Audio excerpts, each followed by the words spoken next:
The marble floor was ice cold against Olivia Grant's cheek when the janitor's whisper changed everything. Don't run. Three masked gunmen swept through First National Bank with military precision, but it was the man in the gray uniform, the one she'd passed 1,000 times without a glance, whose steady eyes promised survival. In that moment, as tactical boots thundered past and automatic weapons gleamed under fluorescent lights, CEO Olivia Grant discovered that Daniel Ross wasn't just mopping floors. He was reading the room like a soldier who'd seen far worse battlefields than this.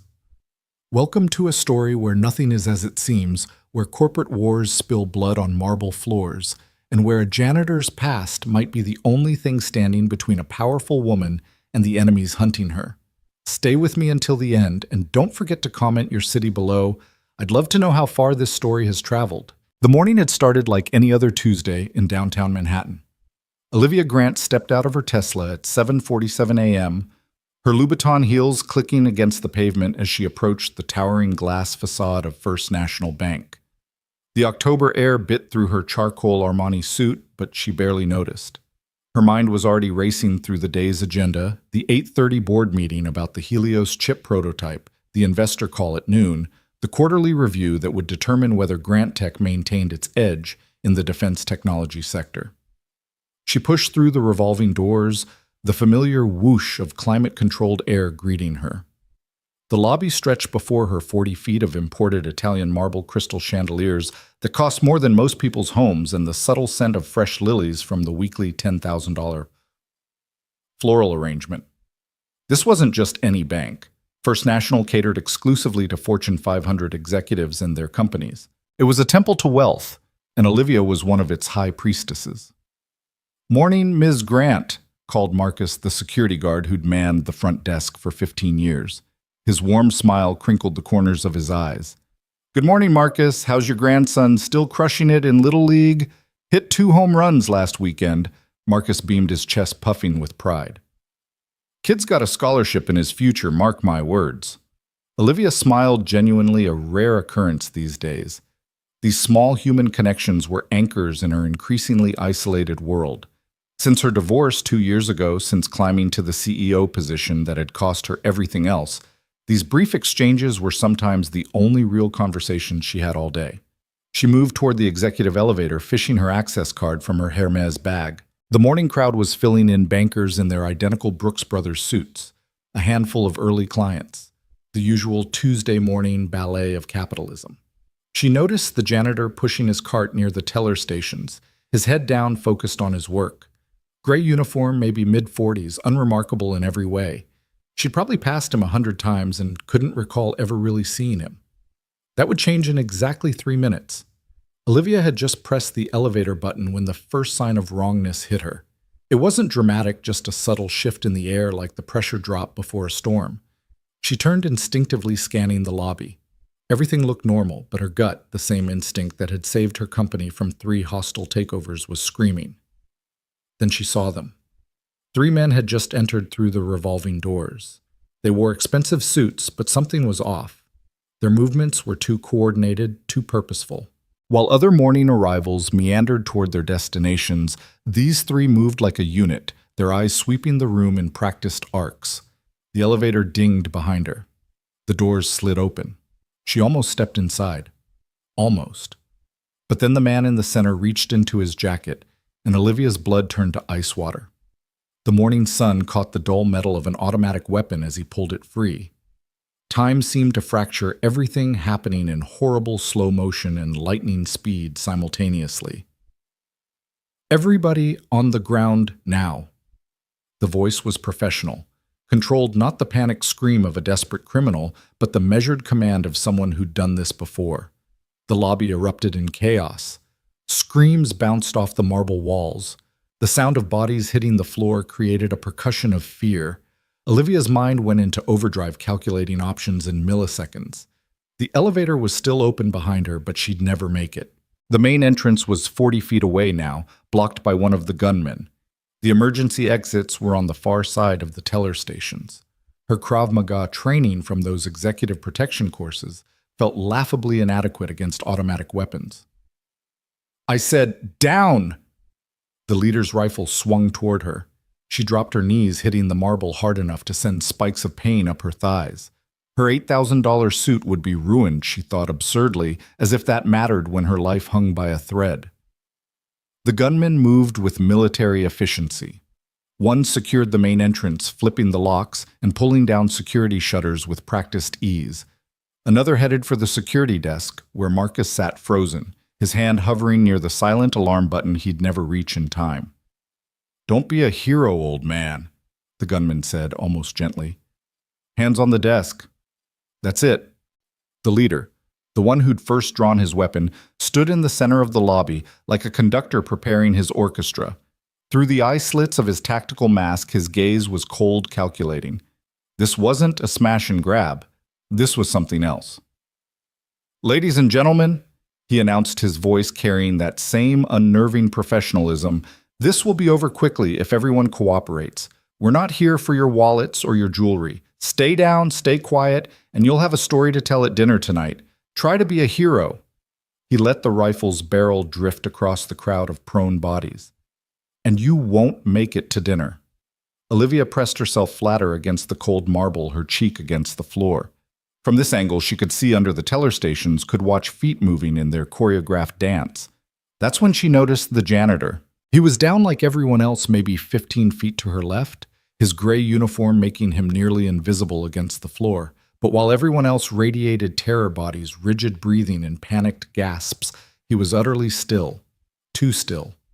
His breathing was controlled, measured, and his eyes were tracking the gunman with the focused intensity of a predator watching prey. Their gazes met across the polished floor. Olivia expected to see fear reflected back at her, the same terror that was probably written across her own face. Instead, she saw something that made her breath catch recognition. Not of her, he was looking at the situation, reading it like a familiar text. That's when he whispered it, "Don't run." The words were barely audible, meant only for her. She wanted to ask what he meant, wanted to know how he could be so calm, but his eyes had already shifted back to tracking the gunman.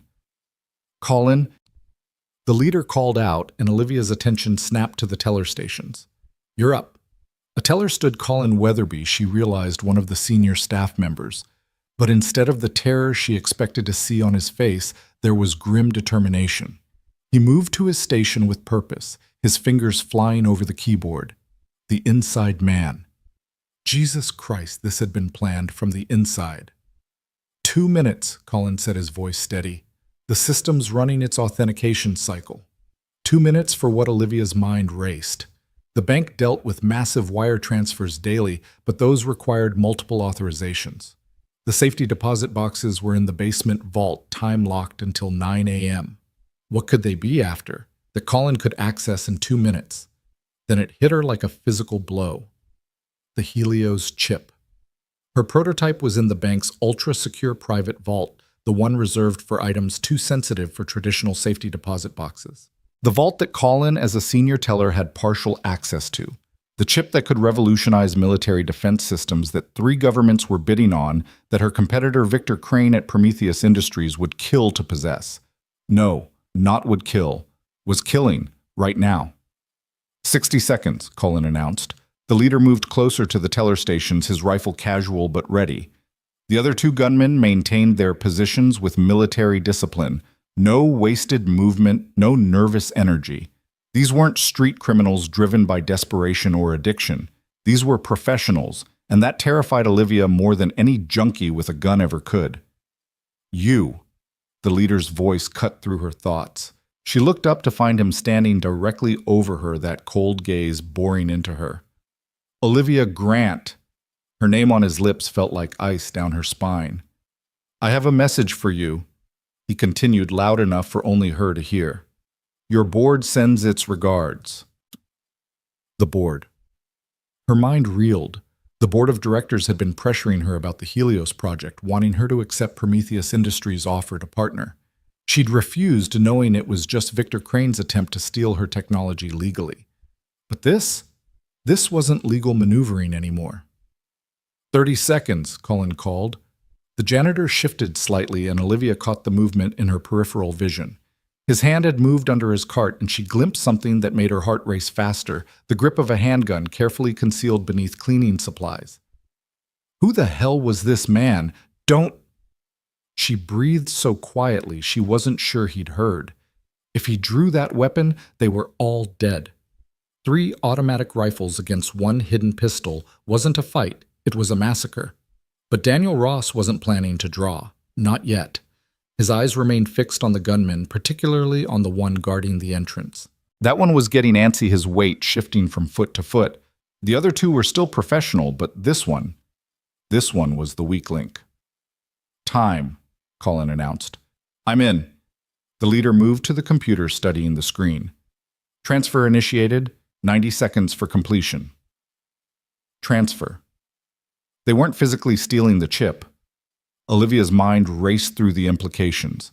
The Helios data was encrypted with quantum keys that would take decades to break, unless they had her personal authorization codes, the ones only she and the board knew, the ones that were supposed to be unbreachable. "Your board sends its regards." The betrayal hit her like a physical blow. Someone on her own board had sold her out to Victor Crane. Someone she trusted had handed over the keys to everything she'd built. 75 seconds. The antsy gunman at the door was getting worse. His head kept swiveling toward the windows, checking the street. Even through the dropped security shutters, the morning sun created patterns of light and shadow that clearly made him nervous. "Steady," the leader called to him, irritation creeping into that professional tone. "Something's wrong," the antsy one replied. "The response time is exactly what we calculated. Stay focused." But Olivia could see what the leader apparently couldn't from his position. The gunman's trigger finger was no longer properly indexed along the rifle's receiver. It was curling toward the trigger itself. One surprise, one sudden movement, and that finger would squeeze reflexively. The janitor saw it too. She could tell by the way his body had shifted, almost imperceptibly, weight transferring to the balls of his feet. 60 seconds. A phone rang. The sound was shocking in the tense silence, an old-fashioned landline ring from the reception desk. Everyone flinched. The antsy gunman's rifle swung toward the sound, his finger dropping to the trigger. "Leave it," the leader commanded. But the damage was done. The gunman was spiraling, his professional composure cracking. "They know," he said. "The cops know. We need to finish the job." The leader cut him off. 45 seconds. The phone kept ringing. Each blast of sound ratcheted the tension higher. Olivia could feel it building like pressure in a cylinder, could see it in the white knuckles of prone bank customers, in the trembling of the woman next to her who was quietly sobbing into the marble floor. The janitor's hand moved another inch toward his concealed weapon. 30 seconds. "Almost there," Colin said, sweat now beading on his forehead despite the climate control. "The encryption's fighting me, but..." A siren wailed in the distance. The antsy gunman lost it. "We're blown. We need to go now." 20 seconds, the leader said, but Olivia heard the first crack in his composure. The siren grew louder. Then another joined it, and another. "Abort!" the antsy gunman shouted, already backing toward the entrance. "I'm not going back to prison for this. "You move, you die," the leader said, and now his rifle was aimed at his own man. 15 seconds. The tension was unbearable. Olivia felt like her heart might explode from her chest. The woman next to her had stopped crying, holding her breath. Even Marcus at the security desk had gone rigid. 10 seconds. The sirens were definitely getting closer, multiple vehicles converging on their location. "Got it," Colin shouted. "Transfer complete. Wipe the terminal." The leader ordered, already moving. 30 seconds to exit. They were really going to do it. They were going to walk out with her life's work with technology that could shift global power balances, and there was nothing she could... The antsy gunman cracked. Maybe it was the sirens. Maybe it was the pressure. Maybe it was just bad luck. But as he spun toward the door, his rifle swept across the prone hostages, and his finger squeezed. The burst of gunfire was deafening in the marble lobby. Bullets stitched across the floor, sending chips of Italian marble flying like shrapnel. The woman next to Olivia screamed. Someone else cried out in pain. And Daniel Ross moved. It happened so fast that Olivia's brain couldn't properly process it. One moment, the janitor was prone on the floor. The next, he was flowing to his feet with a grace that belonged in a martial arts movie, not a bank robbery. His hand came out from under the cart, holding not a gun, but a tactical knife that materialized like magic. The antsy gunman was still turning, still firing when Daniel reached him. The knife moved in a silver arc, finding the gap between the man's tactical vest and helmet. The gunman dropped like his strings had been cut, his rifle clattering across the marble. The other two gunmen were already reacting, their weapons swinging toward the new threat. But Daniel was already moving.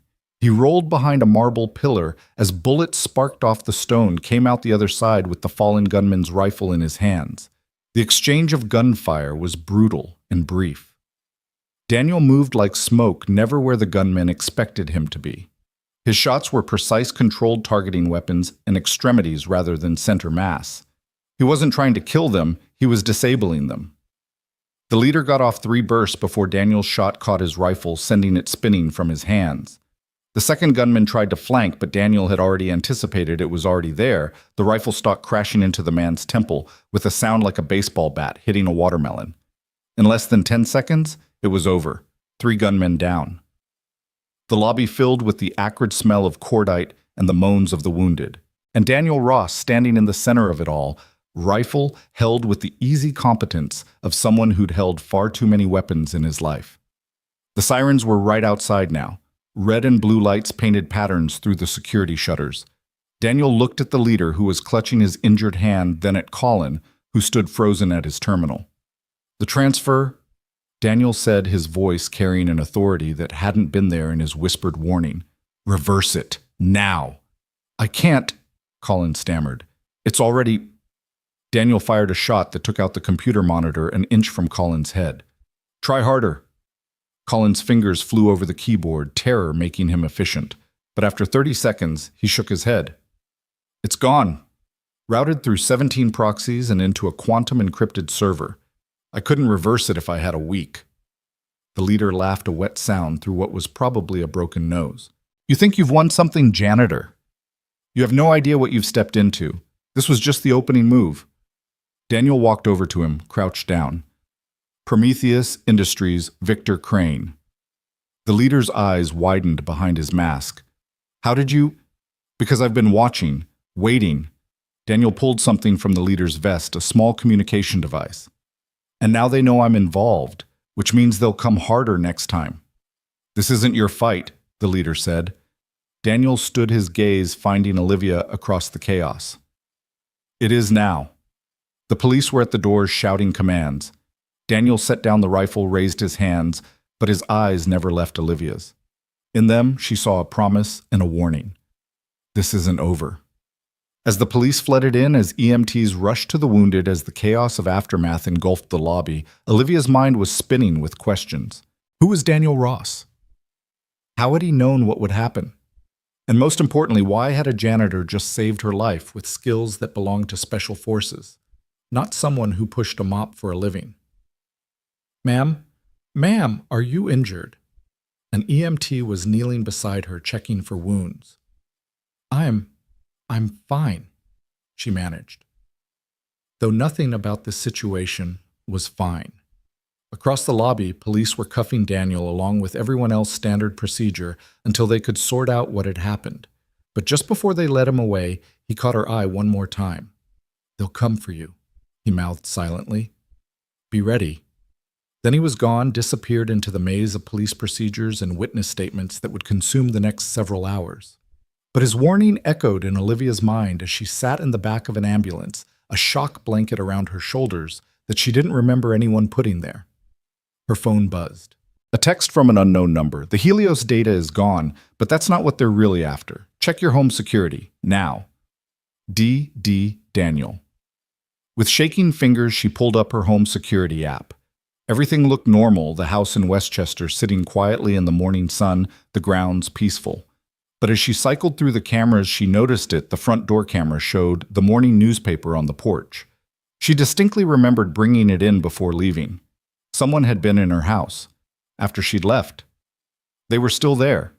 Her blood turned to ice as she watched a shadow move past an interior window. Then another. At least 2 people inside her home waiting for her to return. Another text.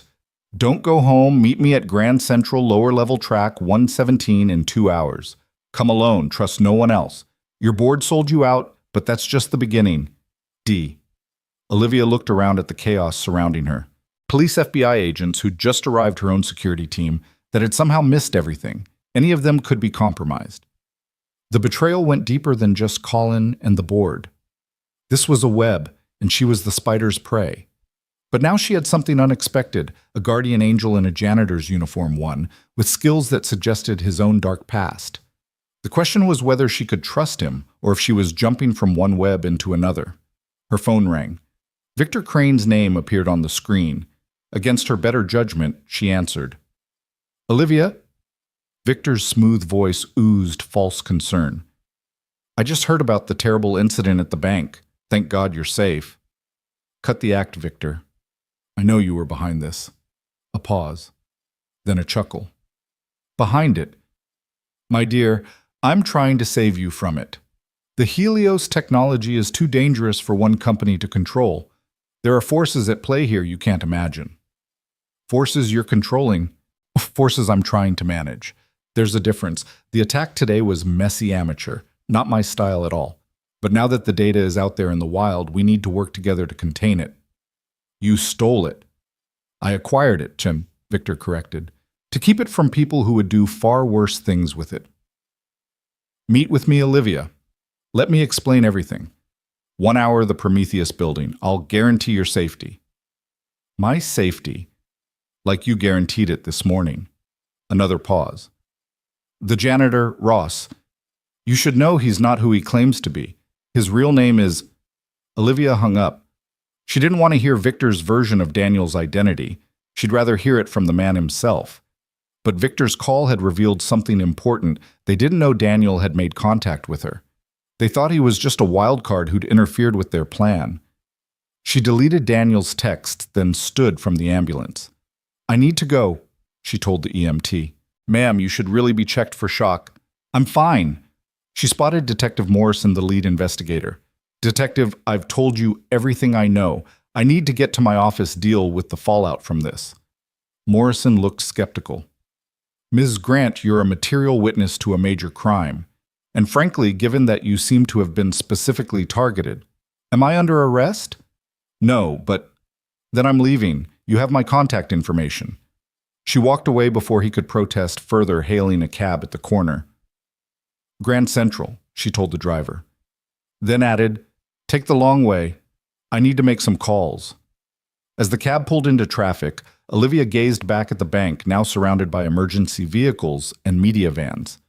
In a few hours, her face would be on every news channel. The story would go viral, tech CEO survives dramatic bank heist. But they'd all be missing the real story. This wasn't about money or even the Helios chip. This was about power control and secrets buried so deep that a man had hidden behind a mop for God knew how long just to stay invisible. Her phone buzzed.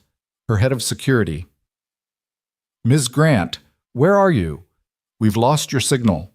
She'd forgotten about the tracker in her company phone. Without hesitation, she powered it down and removed the SIM card, dropping it out the cab window at the next red light. For the first time in her corporate life, Olivia Grant was truly alone. No security detail, no assistant managing her schedule, no board of directors pretending to have her back while plotting her downfall. Just her and a mystery man who mopped floors with the same hands that had just taken down 3 armed professionals. Change of plans, she told the cab driver. Take me to the Westfield Mall first. I need to do some shopping. If she was going off the grid, she'd need a new phone, different clothes, and cash. Lots of cash. The corporate credit cards were probably already compromised. As the cab navigated Manhattan traffic, Olivia's mind worked through everything she knew. The Helios chip's data was gone stolen by someone on her own board working with Victor Crane, but Daniel had said that wasn't what they were really after. So what was the only thing more valuable than the chip itself would be? Her. Her knowledge of how to build it, improve it, and most importantly, how to counter it.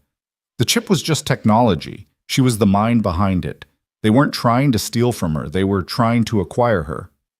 The attack at the bank had been meant to fail. Oh, they'd wanted the data as a bonus, but the real goal was to frighten her, isolate her, make her run to the only safe harbor they'd left available, Victor Crane and Prometheus Industries.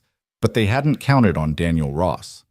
Her new burner phone purchased with cash at an electronics kiosk buzzed with an incoming text.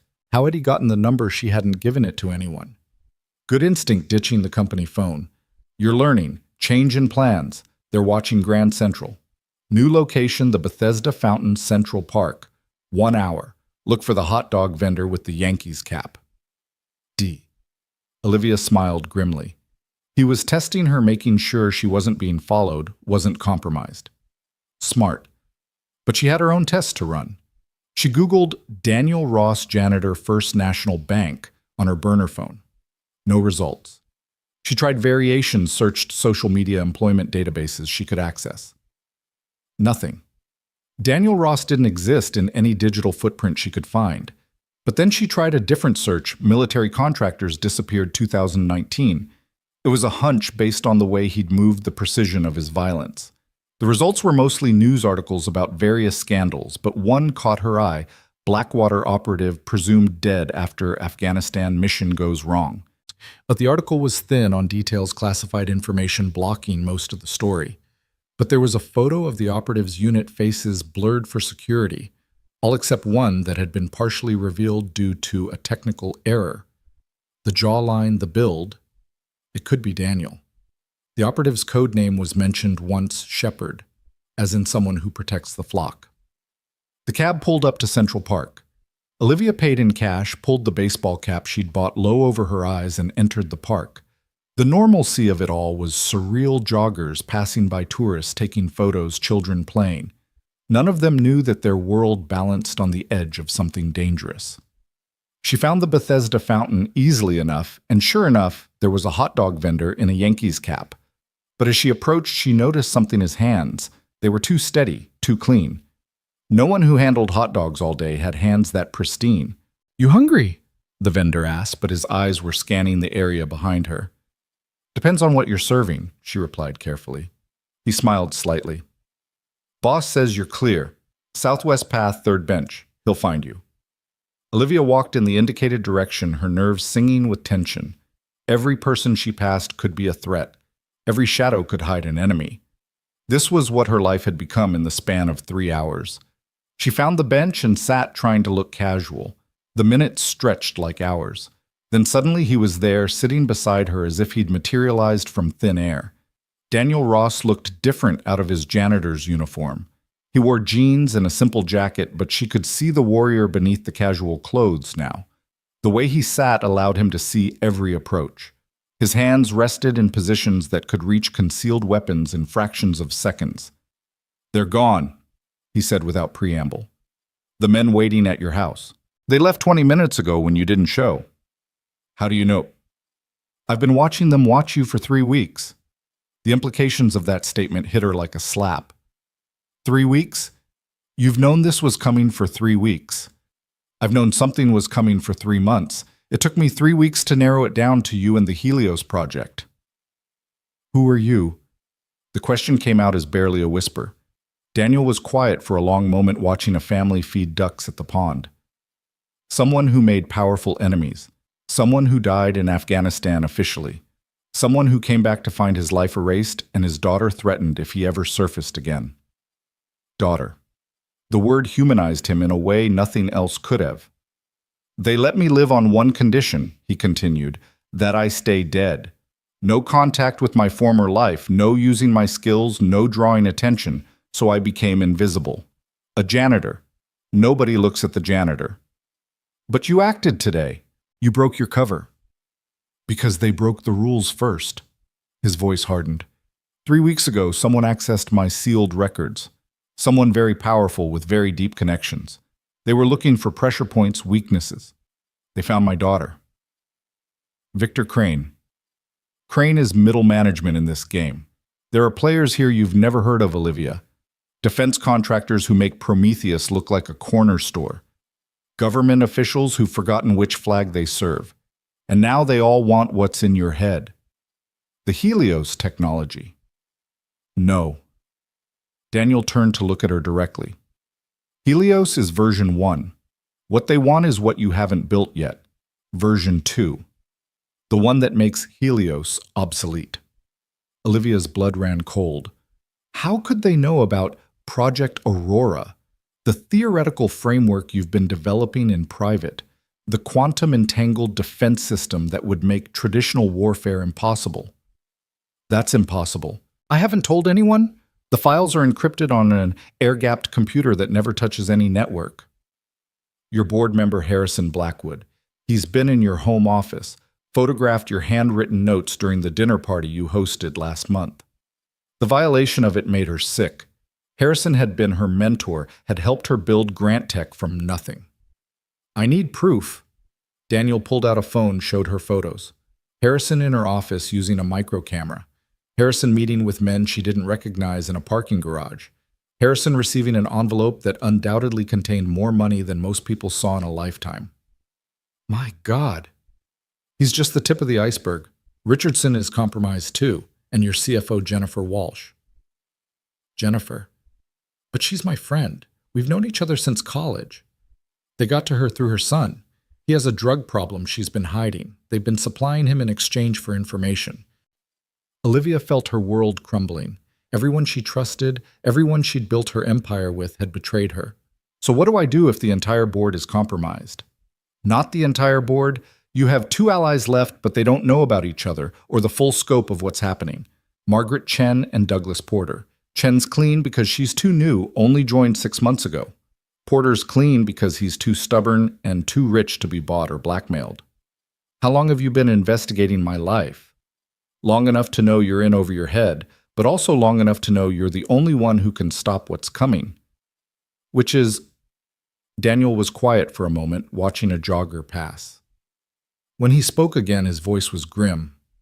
A complete restructuring of global defense. Imagine if one company or one shadow organization controlled technology that could shut down any military system on the planet. No more balance of power. No more mutually assured destruction, keeping the peace. Just one finger on the button that could turn any nation's defenses into useless metal. Aurora isn't weaponized. It's purely defensive. In your hands, yes. In theirs. He shook his head. They'll turn it into the ultimate offensive weapon. Strike anywhere, anytime with complete impunity, because no one can strike back. The full horror of it washed over Olivia. Her life's work, her dream of making war obsolete through defense technology, could become the tool of absolute oppression. We have to stop them. Daniel raised an eyebrow. Yesterday, I was nobody. Today, I'm a wanted man who killed someone in a bank. After tomorrow, every intelligence agency in the world will be hunting me. I should be running. But you're not. No. His jaw tightened. Because they threatened my daughter, Emma. She's 9 years old, lives with her aunt who thinks I'm dead. She's safe as long as I play dead, but if I surface, if I fight back, they'll hurt her. Or worse, use her as leverage to make me work for them. He stood abruptly. Which is why you need to forget you ever met me. Go to Crane, take his deal. Buy yourself time to figure out a countermove. You're abandoning me. Olivia stood too, anger flashing through her fear. I'm saving you, and my daughter. The moment they realize we're working together, both our lives are over. Our lives are already over. The words came out louder than intended, drawing looks from passers-by. She lowered her voice. The moment I walk into Prometheus, I become a prisoner with a corner office. And you, how long before they decide a dead man with your skills is too dangerous to leave wandering around? Daniel's phone buzzed. He checked it, his face going pale. No. What? He showed her the screen, a photo of a young girl with Daniel's eyes and a brilliant smile walking home from school. The message beneath it read, "Beautiful daughter, shame if something happened to her. Meet us or she disappears." How did they? Olivia began. I was too careful. Never made contact, never went near her. His hands were shaking, the first sign of real emotion she'd seen from him. Unless... His eyes met hers with terrible understanding. This was never about the Helios data, Olivia breathed. The bank, the attack, it was all to force you to reveal yourself, to protect me. They knew I was watching, knew I'd have to act if lives were in danger. His voice was bitter. And I walked right into it. Another text arrived. 1 hour, Prometheus Industries underground parking level B3. Both of you. Or little Emma learns what happened to Daddy in Afghanistan. Both of us, Olivia noted. They want us together. Leverage against each other. You'll do what they want to protect a stranger's child because that's who you are, and I'll do whatever they want to protect Emma. So what do we do? Daniel looked at the photo of his daughter again, and Olivia saw him make a decision that would change everything. We don't play by their rules, he said quietly. There's something they don't know, someone they haven't accounted for. Who? The real reason I became a janitor at that particular bank. I wasn't just hiding, I was hunting. He turned to face her fully. My unit in Afghanistan, we weren't just military contractors. We were investigating a Defense Department leak. Someone was selling military secrets to private corporations. The trail led back to New York to a specific bank that was laundering the payments. First National. I've been gathering evidence for 3 years. Names, accounts, transactions. Everything I needed to expose the whole network. I was 2 weeks away from having enough to take to the Justice Department when you became a target.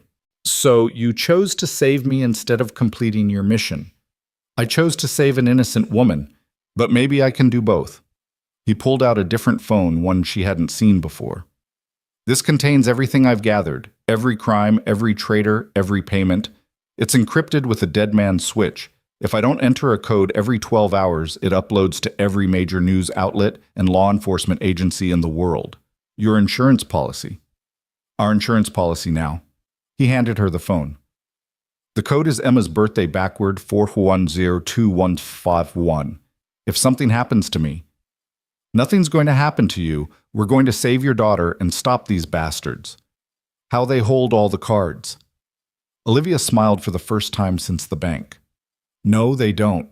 They need me functional, capable of working on Aurora, which means they can't push me too far. And you're the most dangerous man they've ever tried to corner. Together we're still outnumbered and outgunned. In a straight fight, yes, but this isn't going to be a straight fight. She pulled out her burner phone. You said Margaret Chen and Douglas Porter are clean. Yes, but then we have allies, and I have resources they don't know about. Emergency funds in cryptocurrency, off-the-book safe houses from my paranoid early startup days, and most importantly, the real Aurora files. You said they were on an air-gapped computer. The decoy files are.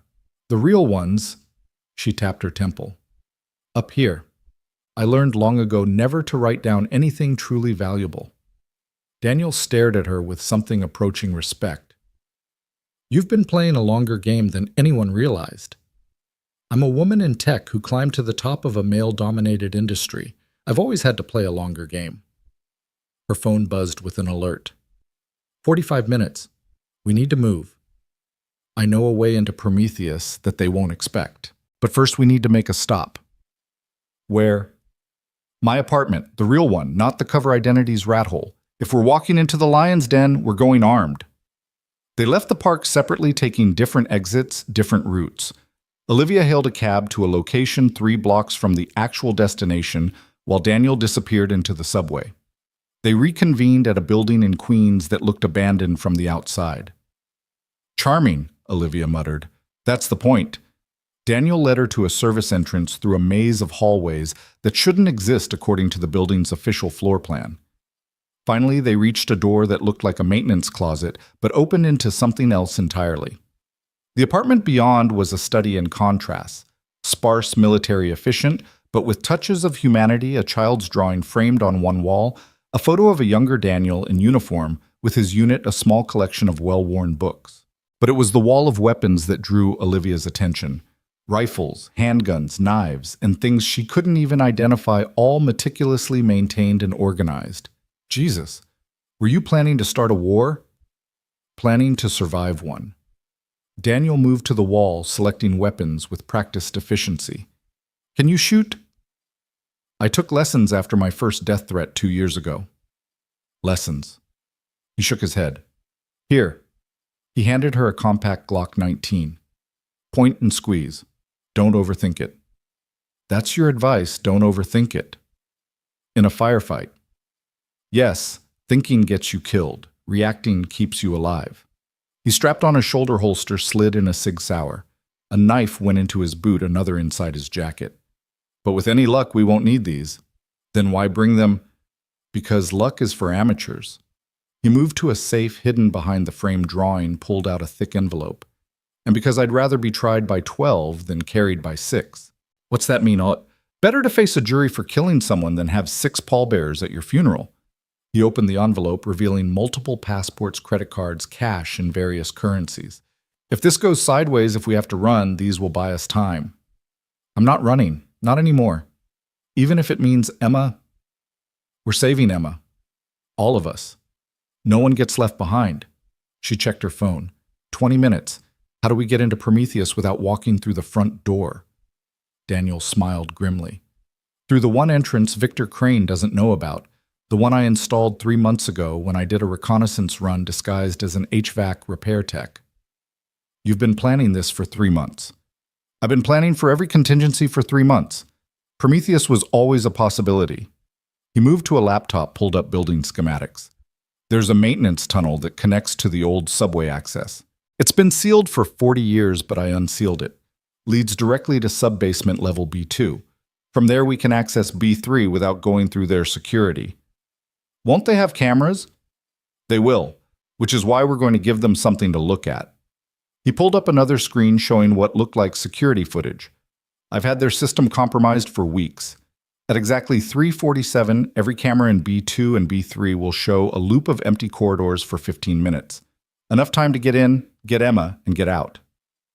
What about the men holding her? That's where it gets complicated. His expression darkened. If they have her, it won't be a simple grab. They'll have leverage, probably multiple guns on her at all times. One wrong move. We'll get her back, Olivia said firmly. But Daniel, you know this is a trap, right? They want both of us there. Whatever happens, they're not planning to let us leave. I know, which is why we're not really going to be there. What? He pulled out 2 small devices, holographic projectors, military-grade borrowed from my old unit's equipment that was never returned. They'll create realistic 3D images of us that can even interact with basic environmental factors. Good enough to fool someone for maybe 5 minutes if they're not looking too close. 5 minutes isn't long. It's long enough if we use them right. We go in real make contact, then switch to holograms while we circle around behind them. That's insane. That's Tuesday in Special Ops. He checked his equipment one more time. You sure you want to do this last chance to walk away? I told you I'm not walking away. These people destroyed my company, betrayed my trust, and threatened an innocent child.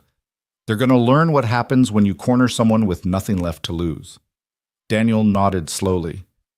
All right then, let's go save my daughter and burn their whole operation to the ground. They left through a different exit, taking Daniel's nondescript Honda Civic that was registered to another one of his false identities. As they drove through Queens toward Manhattan, toward whatever waited for them in the depths of Prometheus Industries, Olivia found herself thinking about how much had changed in just a few hours. This morning, she'd been a CEO worried about quarterly reports and board meetings. Now she was armed allied with a ghost and about to infiltrate one of the most secure buildings in New York. Daniel, she said as they neared the tunnel entrance he'd described. After this is over, if we survive, what then? Then we disappear.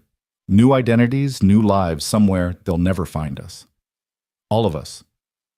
Yumi and Emma. He glanced at her. You do that. Leave everything behind. Everything I built is already gone, stolen, corrupted, or compromised. Maybe it's time to build something new, something better. With a killer and his daughter. With a protector and a child who deserves a chance at a normal life. She checked the Glock's magazine, surprising herself with how natural the motion felt. Besides, normal is overrated. Daniel actually smiled a real smile that transformed his face. You're either the bravest or the craziest woman I've ever met. ¿Por qué no los dos? She replied, and was rewarded with an actual laugh. But the moment of levity passed quickly as they reached the tunnel entrance. Reality crashed back somewhere in the building looming above them. A 9-year-old girl was being held hostage. The men waiting for them had all the advantages, numbers, position, preparation. All Daniel and Olivia had was determination, desperation, and the element of surprise. As Daniel picked the lock on the tunnel entrance, Olivia sent a quick message from her burner phone to Margaret Chen. Board compromised. Hostile takeover imminent. Gather the loyal shareholders. War begins tonight. Then she followed Daniel into the darkness, ready to face whatever came next. The tunnel smelled of decades of neglect, rust mold, and something else that might have been dead rats. Their footsteps echoed despite their efforts to move quietly.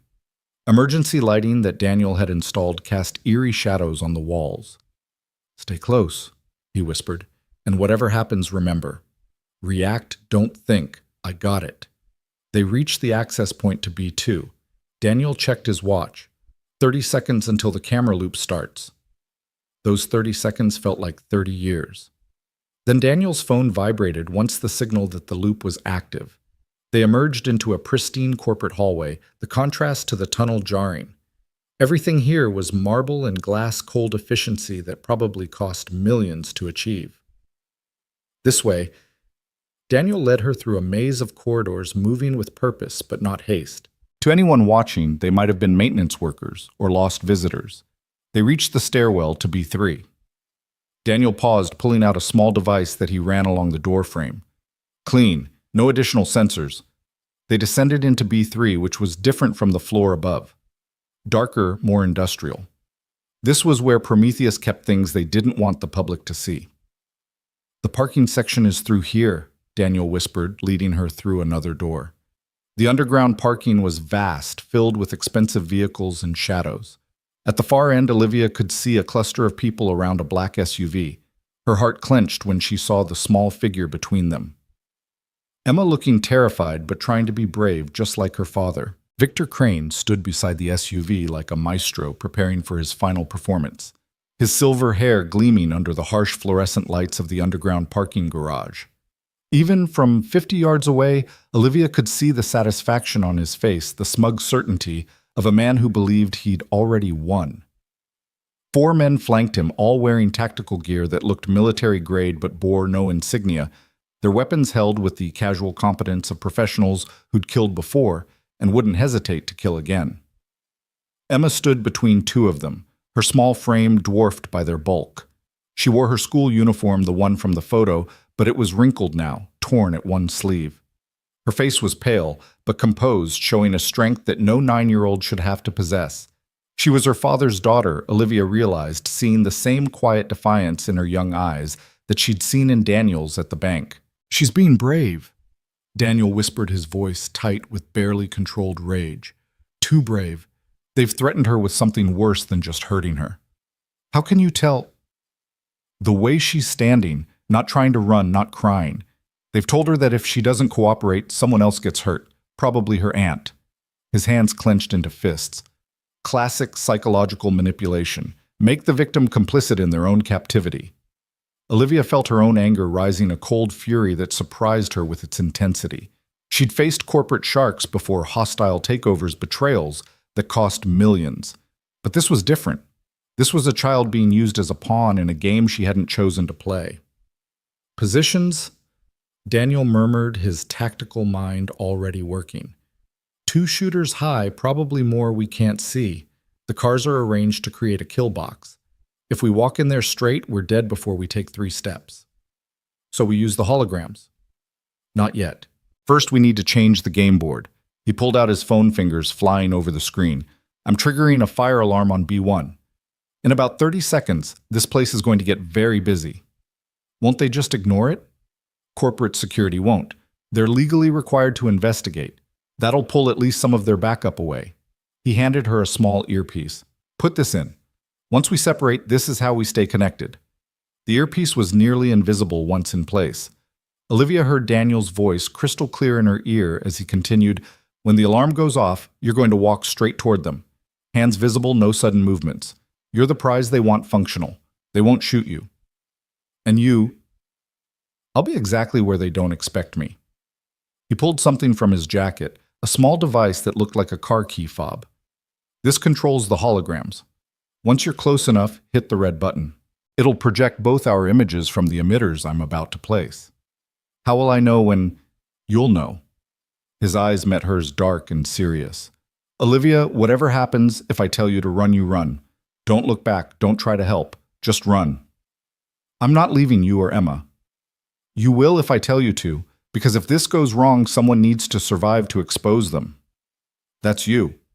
The evidence, the dead man's switch, everything depends on you getting out.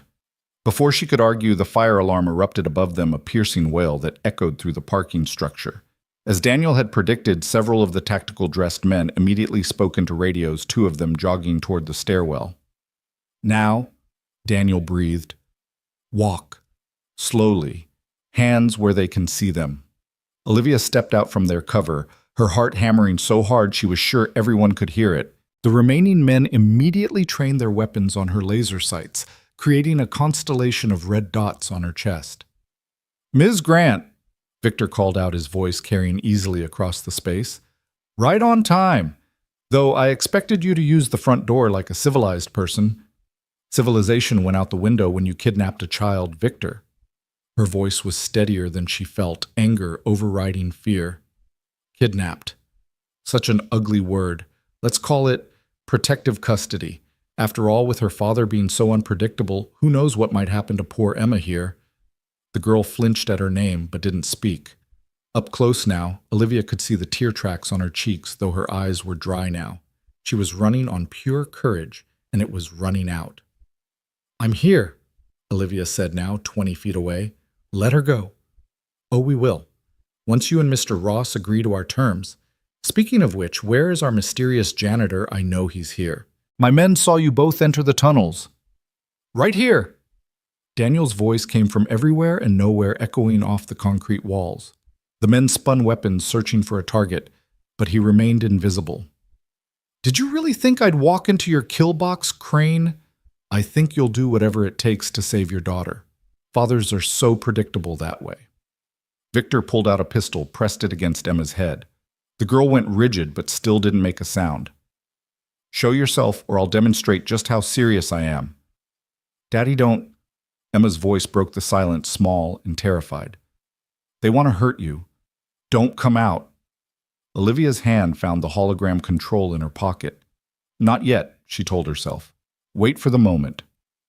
Such a brave little thing, Victor said, his tone conversational, as if they were discussing the weather instead of threatening a child's life.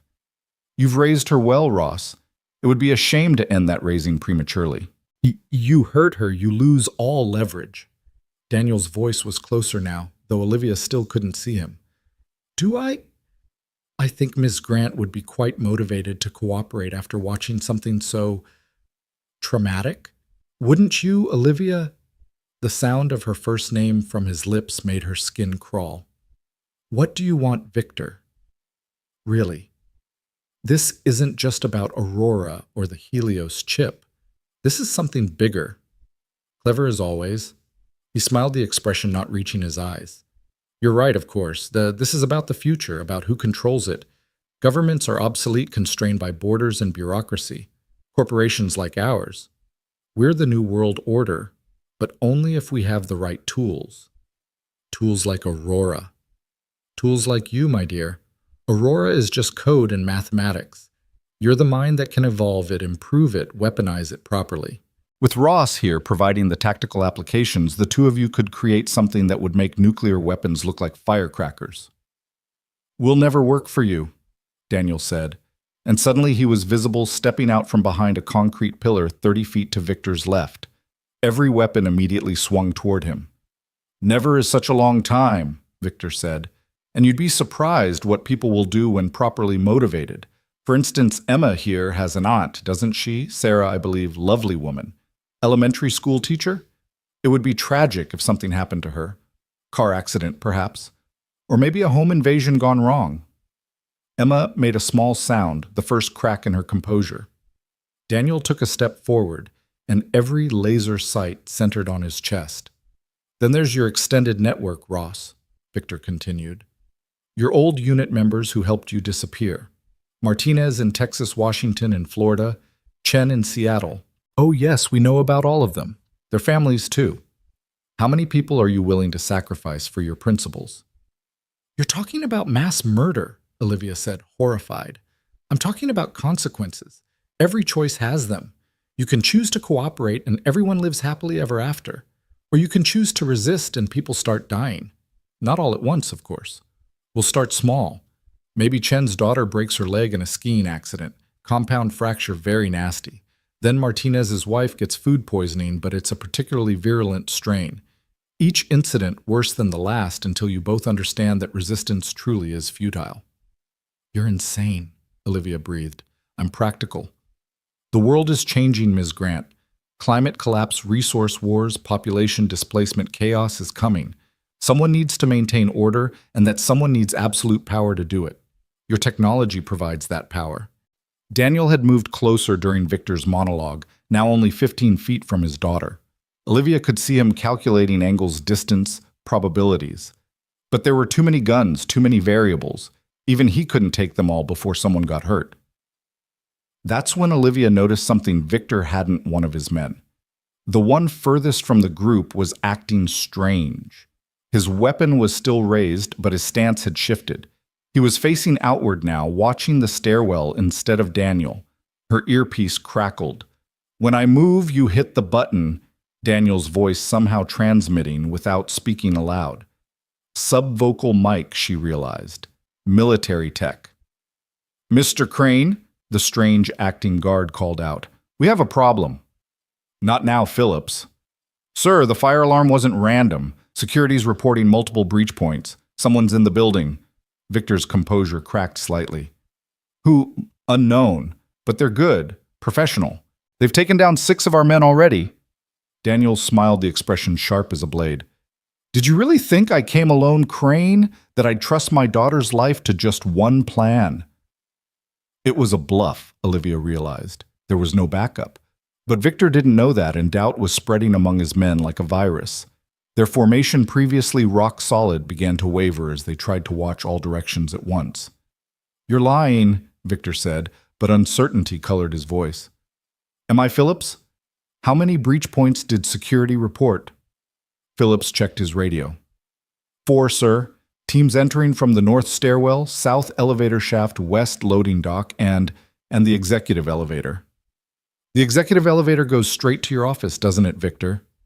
Daniel's smile widened. Wonder what they'll find in your private safe. The real books, maybe. The one showing how you've been skimming from your own board to fund this little private army. Impossible. That safe is protected by a Steinhofer 9000 system with biometric locks.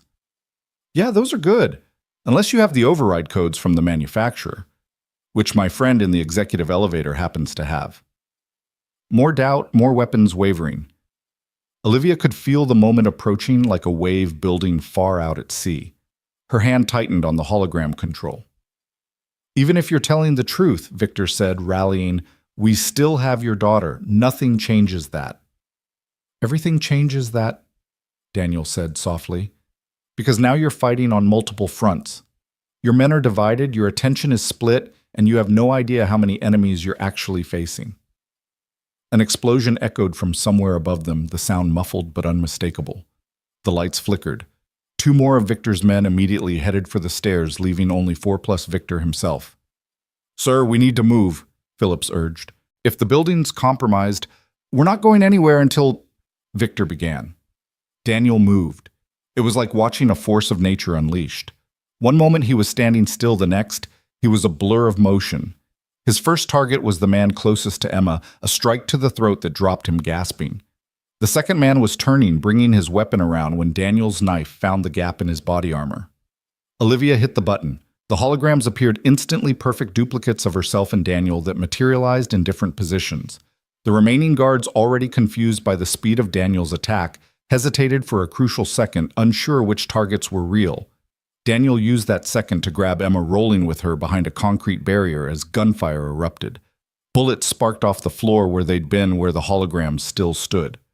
One guard was shooting at hologram Daniel, his bullets passing harmlessly through the projection. The images are fake, Victor screamed, but the damage was done. The confusion had given Daniel the time he needed. Olivia didn't remember drawing the Glock, didn't remember aiming. She just reacted as Daniel had taught her. The gun kicked in her hands, the sound deafening in the enclosed space. Phillips went down, his weapon clattering away. Victor spun toward her, his own pistol rising, but Olivia was already moving, diving behind a parked Mercedes as bullets shattered its windows. Glass rained down on her like deadly snow. "Emma, stay down!" Daniel's voice urgent but controlled. More gunfire, the distinctive sound of his Sig Sauer. Olivia popped up, fired twice more, forcing Victor to take cover. She could see Daniel in her peripheral vision using a car door as a shield while he engaged the remaining guards. Emma was huddled behind the concrete barrier, hands over her ears. One of the guards made the mistake of focusing too long on the hologram, still trying to understand what he was seeing. Daniel's shot took him in the shoulder, spinning him around and down. 2 guards left plus Victor. "Olivia, move left!" Daniel's voice in her earpiece. She rolled left just as bullets destroyed the spot where she'd been. The Mercedes was taking a beating, its body riddled with holes.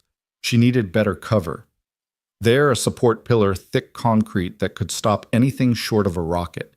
She sprinted for it, hearing bullets whine past her ear, made it pressed her back against the cold concrete, breathing hard. "Nice shooting," Daniel's voice in her ear. "You're a natural." "I don't feel like a natural," she gasped. "I feel like I'm going to throw up." "That's normal. Means you're still human." Victor's pulling back to the SUV. He's going to try to run. "What about Emma?" "Safe. For now. But we need to end this before his reinforcements arrive." Olivia peered around the pillar. Victor was indeed retreating to the SUV, using his remaining men as cover. One of them was laying down, suppressing fire, while the other tried to flank Daniel's position. She saw what Daniel apparently didn't. The flanking guard had a clear shot at the concrete barrier protecting Emma. Without thinking, Olivia stepped out from cover, her Glock raised. "Hey!" The guard turned toward her, voice, his rifle swinging around. Time slowed. She could see his finger tightening on the trigger, could see the bore of the rifle like a black eye staring at her. She fired first. The guard stumbled backward, his shot going wild, sparking off the ceiling. He dropped to one knee, then fell forward and didn't move. The last guard, seeing his situation was hopeless, threw down his weapon. "I surrender. I'm done." "Smart choice," Daniel said, emerging from cover with his weapon still trained on the man. "Face down, hands behind your head." That left Victor. He stood beside the SUV, his pistol pointed not at them but at the gas tank of a nearby car. "One shot and this whole level goes up. We all die." "You're bluffing," Daniel said. I'm 73 years old, Ross. I've lived my life, built my empire. If I can't have Aurora, if I can't secure my legacy, then what's the point? Maybe taking you all with me is legacy enough." "You'd kill yourself over a weapons system." Olivia couldn't believe what she was hearing. "I'd kill myself over the principle. The weak don't deserve to inherit the earth. If I'm too weak to win here today, then I don't deserve to survive." He was serious, she realized. The fanatic gleam in his eyes wasn't madness, it was conviction. "Daddy?" Emma's small voice broke the standoff. She was peering out from behind the barrier, tears streaming down her face. "Daddy, I'm scared." Daniel's composure cracked. "It's okay, sweetheart. Everything's going to be okay. Just stay where you are." "Such touching sentiment," Victor said, "but it changes nothing. Here's what's going to happen. Miss Grant is going to come with me. We're going to leave and you're not going to follow. In exchange, you get to walk away with your daughter." "No deal," Daniel said immediately. "Then we all die. Simple as that." "You're forgetting something, Victor," Olivia said, stepping forward despite Daniel's warning gesture. "The evidence Daniel collected, the proof of your entire network's crimes. If we die here, it all goes public. A problem for dead men to worry about. Not just dead men. Your legacy, your company, everything you built will be remembered as a criminal enterprise. Your name will be synonymous with treason." That hit home. She could see it in the way his jaw tightened, the way his grip on the pistol shifted. "Moreover," she continued, "I've already transmitted the Aurora specifications to servers in 12 different countries. If I don't enter a code every 6 hours, they automatically publish to every university and government database in the world. Your competitors won't need to steal it. They'll be able to download it for free." It was a lie, but a believable one. Victor's eyes narrowed, calculating. "You wouldn't. That technology in the wrong hands, better in everyone's hands than just yours. She took another step forward. But we can make a deal. You walk away, disappear, and the evidence stays buried. Try to come after any of us again, and everything goes public. Olivia, no, Daniel warned. She ignored him. What's it going to be, Victor? Mutual assured destruction or mutual survival? For a long moment, the parking garage was silent except for the distant wail of sirens. More fire alarms were going off now, Victor's entire building apparently in chaos. Finally, Victor lowered his pistol. You've won this round, but this isn't over. The people I work with work for, they don't give up. They'll come for you. Then we'll be ready, Daniel said. Victor laughed, bitter and cold. No one's ever ready for them. They're not like me, constrained by ego or legacy. They're true believers, and true believers are the most dangerous people in the world. He turned toward the SUV, then paused. A word of advice, Ms. Grant. The technology you've created, it's Pandora's box. Once opened, it can't be closed again. You think you're saving the world by keeping it from me, but you're just delaying the inevitable. Someone will weaponize it. Someone always does. Maybe, Olivia said, but not today, and not you. Victor climbed into the SUV and drove away, leaving them standing among the unconscious and wounded, the smell of cordite heavy in the air. The moment he was gone, Daniel ran to Emma, scooping her into his arms. The little girl buried her face in his shoulder, finally allowing herself to sob. I was so scared, Daddy. They said you were dead, but I knew you weren't. I knew you'd come. I'm here, baby. I'm here, and I'm never leaving you again. Olivia turned away, giving them their moment while also keeping watch. The sirens were getting closer. Real police, not corporate security. They needed to leave before questions started getting asked. Daniel, she said softly, we need to go. He nodded, still holding Emma. The tunnel. We can... No, they'll expect that. I have a better idea. She pulled out her burner phone, dialed a number from memory. Margaret. It's Olivia. I need an extraction. Prometheus Industries loading dock 7. And Margaret, bring lawyers, lots of lawyers. She hung up, turned to Daniel. Board member, one of the good ones, remember? She's also former military intelligence. She'll know how to handle this. You trust her. I have to trust someone. And right now she's the only board member not trying to kill me. Daniel stood Emma still in his arms. The girl looked at Olivia with those two wise eyes. Are you the reason Daddy had to hide? No, sweetheart, Daniel said quickly. Actually, yes, Olivia said, meeting the child's gaze. But I'm also the reason he doesn't have to hide anymore. Emma studied her for a moment, then nodded solemnly. Okay. Are you coming with us? If that's okay with you. Daddy needs someone to watch his back. He thinks he's Superman, but he's not. Hey, Daniel protested, but he was smiling. She's right, Olivia said. Even Superman had the Justice League. They made their way to the loading dock, Daniel carrying Emma, while Olivia covered their rear. The building was in full evacuation mode now, alarms blaring, people streaming out. Perfect cover for their escape. Margaret Chen was waiting with a convoy of black SUVs and enough lawyers to choke a courthouse. She took one look at them, bloodied, battered, carrying a child, and didn't ask a single question. Get in, she said simply. We'll sort out the rest later. As they drove away from Prometheus Industries, Olivia looked back at the building smoke now visible from several windows. Whatever Daniel's phantom allies had done, or whatever automated systems he'd triggered to sell his bluff, had been thorough. It's not over, Daniel said quietly, following her gaze. No, she agreed. But we won this round. What happens now? Emma asked from between them. Olivia and Daniel exchanged glances over her head. What did happen now? They'd survived, saved. Emma kept the technology from falling into the wrong hands, but Victor was right about one thing: the people behind him wouldn't give up. Now, Olivia said, making a decision, we disappear for a while. All of us. Together. Where will we go? Emma asked. Somewhere safe, Daniel said. Somewhere they won't think to look. I know a place, Olivia said. A cabin in Montana completely off the grid. Bought it under a shell company years ago, paid cash. Not even my board knows about it. Montana, Emma said thoughtfully. Do they have horses? They do. And snow. Lots of snow. Okay.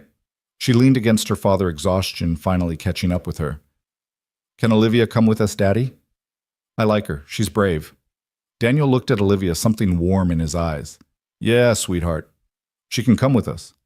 As Manhattan disappeared behind them, Olivia felt something she hadn't experienced in years. Hope. They were walking away from everything she'd built, everything she'd worked for. Her company would survive. Margaret would see to that. But Olivia Grant, CEO of GrantTech, was effectively dead. But maybe that was okay. Maybe it was time for a different life. One where success wasn't measured in stock prices and board approvals. One where she could work on her technology without corporate interference, where she could help raise a remarkable little girl who'd already seen too much, where she could learn what it meant to be part of something more important than any company. The cabin has a workshop, she told Daniel. Fully equipped satellite internet through untraceable relays. We could continue working on Aurora, but the right way. Defensive-only open source eventually. Make it impossible for anyone to monopolize. That's dangerous. The moment we surface with that technology, then we don't surface. We release it anonymously, simultaneously to every government and peace organization in the world. Level the playing field completely. Mutually assured defense instead of destruction, Daniel mused. It could work. It will work, but first we need time. Time to perfect it. Time to set up the distribution network. Time to heal. Daniel interrupted gently, glancing at his daughter who had fallen asleep against his shoulder. That too. Margaret's voice came from the driver's seat. I've arranged clean papers for all of you. New identities completely backstopped. The company owes me some favors from my intelligence days. You'll be ghosts until you choose not to be.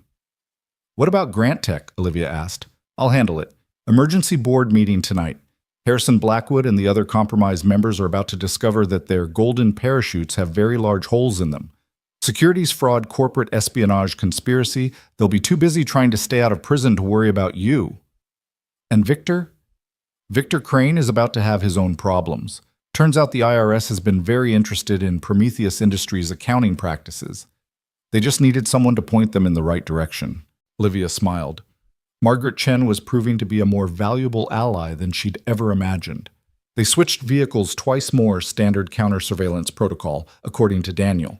By the time they reached the private airfield in New Jersey, dawn was breaking, painting the sky in shades of pink and gold. The plane was small but comfortable, chartered under one of Margaret's shell companies. As they boarded, Emma woke up blinking in the early morning light. Are we going on an adventure? She asked. The biggest adventure, Daniel told her. Will there be bad guys, not where we're going? Good, I'm tired of bad guys. She looked at Olivia. Are you my mom now? The question caught Olivia completely off guard. She looked at Daniel, who seemed equally stunned. That's, Olivia stammered. My real mom died when I was little, Emma continued matter-of-factly. Daddy said she was brave and smart and beautiful. You're all those things, so maybe you could be my new mom. Olivia felt tears prick her eyes. This little girl, after everything she'd been through, was offering her a gift greater than any technology or corporate success. I would be honored, she said softly. Emma smiled, the first real smile Olivia had seen from her. Good. Daddy needs someone to take care of him. He forgets to eat when he's worried. I do not, Daniel started. You do too, Aunt Sarah told me. Speaking of your aunt, Daniel said, clearly desperate to change the subject. We need to call her, let her know you're safe. Already handled, Margaret said, appearing in the plane's doorway. She's been relocated temporarily just as a precaution. She knows Emma is safe with you. You've thought of everything, Olivia said gratefully. That's my job, or was. I submitted my resignation to the board an hour ago. Figured you could use someone with my skill set more than GrantTech could. You're coming with us. If you'll have me, someone needs to manage the logistics while you save the world. Margaret smiled. Plus, I've always wanted to see Montana. As the plane lifted off, Olivia looked out the window at the city falling away below. Somewhere down there, Victor Crane was discovering that his empire was crumbling. Harrison Blackwood was probably getting a visit from federal agents. The entire conspiracy was unraveling thread by thread. But that was the past now. The future lay ahead in a cabin in Montana where she could work without corporate interference, where Daniel could finally stop running, where Emma could have something approaching a normal childhood. "Hey," Daniel said softly, his hand finding hers. "You okay?" "Yeah," she said, surprised to find it was true. "For the first time in a long time, I'm actually okay." "This isn't the life you planned." "No," she agreed. "It's better."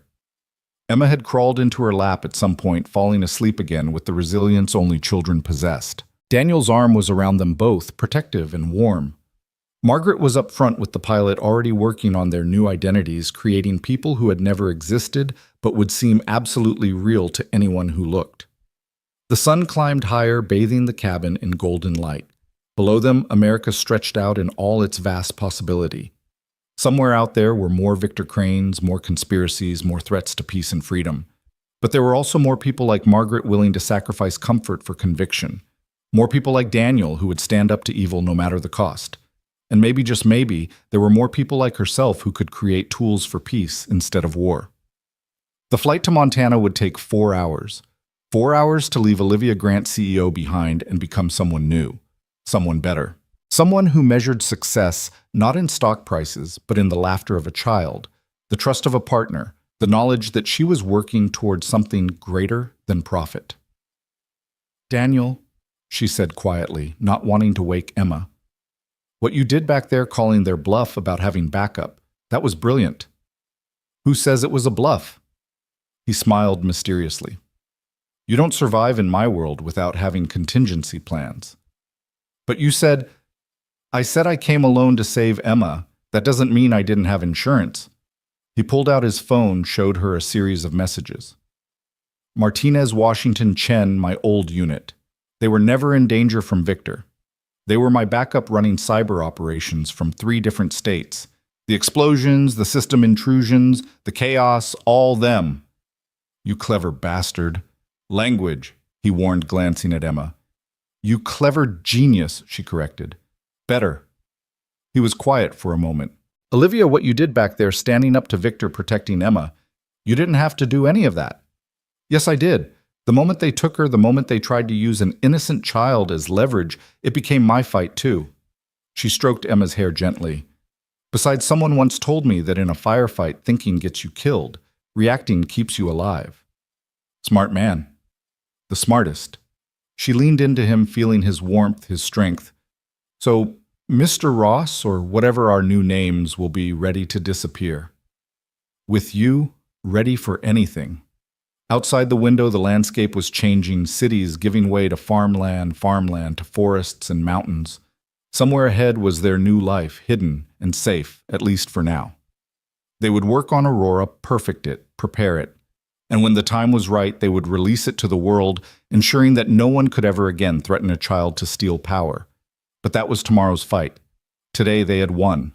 They were together, they were alive, and they were free. As the plane carried them toward their new beginning, Olivia closed her eyes and let herself believe just for a moment that happy endings were possible. Even for a CEO, a ghost, and a little girl who'd already seen too much of the world's darkness. The war wasn't over. It might never be truly over. But this battle, this crucial fight for their survival and freedom was won. And in the grand scheme of things, in the endless struggle between those who would control and those who would be free, sometimes one victory was enough to change everything. Emma stirred in her sleep, murmuring something about horses and snow. Daniel tightened his arm around them both. Margaret's fingers flew over her laptop keyboard, building their new lives keystroke by keystroke. And Olivia Grant, who had spent her entire adult life fighting alone, finally understood what it meant to be part of a team. Not a corporate team built on profit and ambition, but a real team built on trust, sacrifice, and the mutual determination to protect what mattered most. The plane flew on through the morning sky, carrying them away from everything they'd known and toward everything they might become. Behind them, New York continued its relentless pace, unaware that one of its most powerful executives had just vanished, that a conspiracy reaching to the highest levels of corporate power had been exposed, that a new kind of warfare had been prevented by the unlikely alliance of a CEO and a janitor. But New York would survive as it always did. Grant Tech would survive under Margaret's emergency leadership and the eventual guidance of the clean board members. Even Prometheus Industries would probably survive in some form, though significantly weakened and under federal investigation. The only things that wouldn't survive were the old versions of themselves. Olivia Grant, the isolated CEO. Daniel Ross, the hidden warrior. Emma Ross, the girl without a father. Those people were gone now, replaced by something new, something stronger. A family forged in fire and bulletproof glass, heading toward a future they would write themselves. The Montana cabin emerged from the morning mist like something out of a fairy tale. Its log walls weathered to a warm golden brown, and smoke curling from a stone chimney that must have been built a century ago. Emma pressed her nose against the car window, her breath fogging the glass as she took in the vast expanse of wilderness that surrounded what would become their new home. They'd driven for 3 hours from the private airstrip, Margaret taking a deliberately convoluted route that included 2 vehicle changes and enough doublebacks to lose even the most determined surveillance. "It's perfect," Emma breathed, her voice filled with the wonder that only children could muster after everything she'd been through. "Daddy, look, there's a barn. Do you think there are horses?"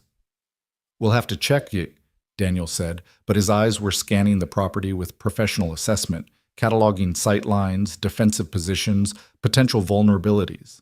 Old habits died hard, and some habits kept you alive. Olivia understood his caution. The past week since their escape from Prometheus Industries had been a whirlwind of careful movements and constant vigilance. They'd stayed in 3 different safe houses, never more than 2 nights in any location, while Margaret worked her magic with their new identities. Now they were the Ross family. David and Rachel Ross, their daughter Emily and Rachel's sister Margaret Chen, who'd kept her first name to avoid confusion. Their backstories were impeccable, their paper trails stretching back years, complete with employment histories, tax returns, and even social media profiles populated with carefully curated photographs that Margaret's CIA contacts had doctored to perfection. "The perimeter sensors are already active," Margaret said from the driver's seat, consulting her tablet. "Motion detectors, infrared cameras, the works. Anyone comes within a half-mile of this place will know about it." "But not too sensitive," Olivia added. "We don't want false alarms every time a deer walks by." "Already calibrated. The system can differentiate between wildlife and humans based on heat signatures and movement patterns." Margaret pulled up to the cabin's wraparound porch. The previous owners were apparently as paranoid as we are. They were preppers convinced society was about to collapse. Their paranoia is our gain. The cabin was larger than it appeared from the outside, with 2 stories plus a finished basement that Olivia had already mentally designated as her laboratory. The main floor opened into a great room dominated by a massive stone fireplace, the walls adorned with windows that provided panoramic views of the surrounding mountains, while maintaining tactical advantage. Anyone approaching would be visible long before they reached the house. Emma ran from room to room, her earlier trauma seemingly forgotten in the excitement of exploration. She claimed the bedroom with the window seat overlooking the meadow, declaring it perfect for reading and watching for wildlife. Her resilience amazed Olivia, though she'd noticed the child still startled at sudden noises, and stayed close to Daniel whenever strangers were near. "The equipment will arrive tomorrow," Margaret said, checking her lists with characteristic efficiency.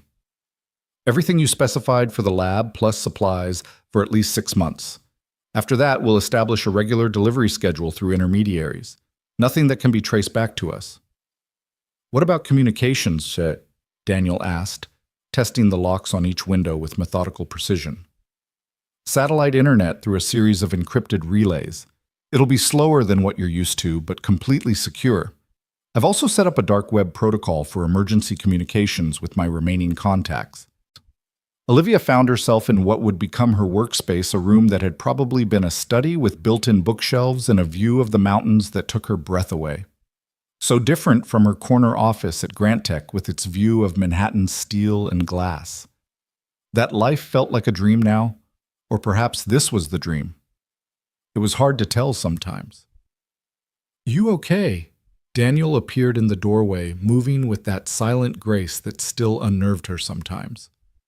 Just thinking about how much has changed. 2 weeks ago, I was worried about quarterly earnings and board meetings. Now I'm in hiding with a former special ops soldier and his daughter planning to secretly save the world. Having second thoughts. She turned to face him fully. In the soft mountain light, she could see the man beneath the warrior, the father who'd given up everything to protect his child, the protector who'd risked his carefully constructed cover to save a stranger. No second thoughts, just adjustment. It gets easier, he said, moving closer. The new identity, I mean. After a while, you forget who you used to be. Is that what happened to you? You forgot who you were before. His expression darkened slightly. I tried to forget. Some things are better left buried, but then they took Emma, and suddenly everything I'd tried to bury came roaring back. Your training saved us. My training got us into this mess. If I'd stayed truly hidden, if I hadn't been watching you, then Victor would have the Helios data and Aurora, and I'd either be dead or working for him under duress. She reached out, touched his arm. You saved me, Daniel, in more ways than one. The moment stretched between them, charged with possibility. But then Emma's voice echoed from somewhere in the house, exclaiming over some new discovery, and the spell broke. We should do a full security sweep, Daniel said, stepping back. Check all the defensive positions, make sure the sight lines are clear. Of course, Olivia agreed, recognizing his need to retreat into the familiar comfort of tactical planning. They'd been dancing around this attraction since the plane ride, neither quite ready to acknowledge what was building between them. There was too much at stake, too much still uncertain. The rest of the day was spent settling in, establishing routines that would become their new normal. Margaret set up her command center in a corner of the great room, her multiple laptops and monitors creating a high-tech nest from which she could monitor news feeds, financial markets, and intelligence chatter. Daniel walked the perimeter with Emma, teaching her about the local wildlife and secretly assessing every possible approach route.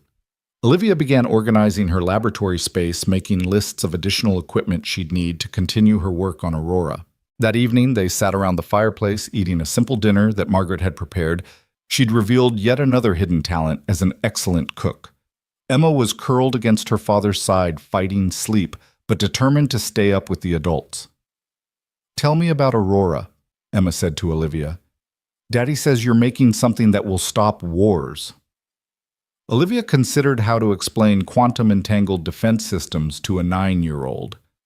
Imagine if every weapon in the world had an off switch, and I could build a remote control that could flip all those switches at once, so nobody could hurt anybody.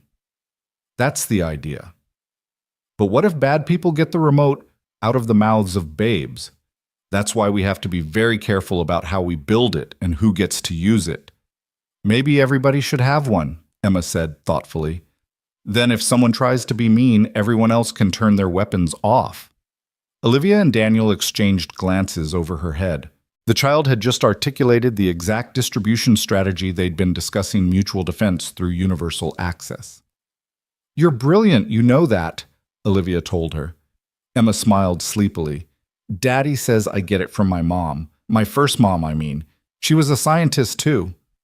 Daniel's expression tightened almost imperceptibly. He'd never mentioned Emma's mother beyond confirming she was deceased. She must have been very special, Olivia said carefully. She was, Daniel said quietly. But that's a story for another day. Time for bed, little one. Emma protested, but eventually allowed herself to be carried upstairs. Olivia watched them go, father and daughter, noting how Emma's arms wrapped trustingly around Daniel's neck, how his entire posture softened when he held her. Whatever darkness lurked in his past, his love for his daughter was pure and uncomplicated. Margaret closed her laptop and stretched. I'm turning in too. First watch is yours, David, if you're keeping to military protocol. Old habits, Daniel confirmed, returning from tucking Emma in. I'll take midnight to 4. You take 4 to 8. Works for me. Margaret gathered her equipment. Though honestly, if anyone finds us this quickly, we've got bigger problems than sleep schedules. When she was gone, Daniel and Olivia were left alone in the great room, the fire casting dancing shadows on the walls. The silence wasn't uncomfortable exactly, but it was weighted with things unsaid. You want to know about Emma's mother, Daniel said, eventually not making it a question. Only if you want to tell me. He stared into the fire for a long moment. Her name was Sarah. Dr. Sarah Chen, no relation to Margaret. We met in Afghanistan. She was there with Doctors Without Borders. I was supposed to be providing security for her convoy, but insurgents hit us hard. We spent 3 days hiding in a cave waiting for extraction. 3 days of thinking we were going to die. But you didn't. No, we survived.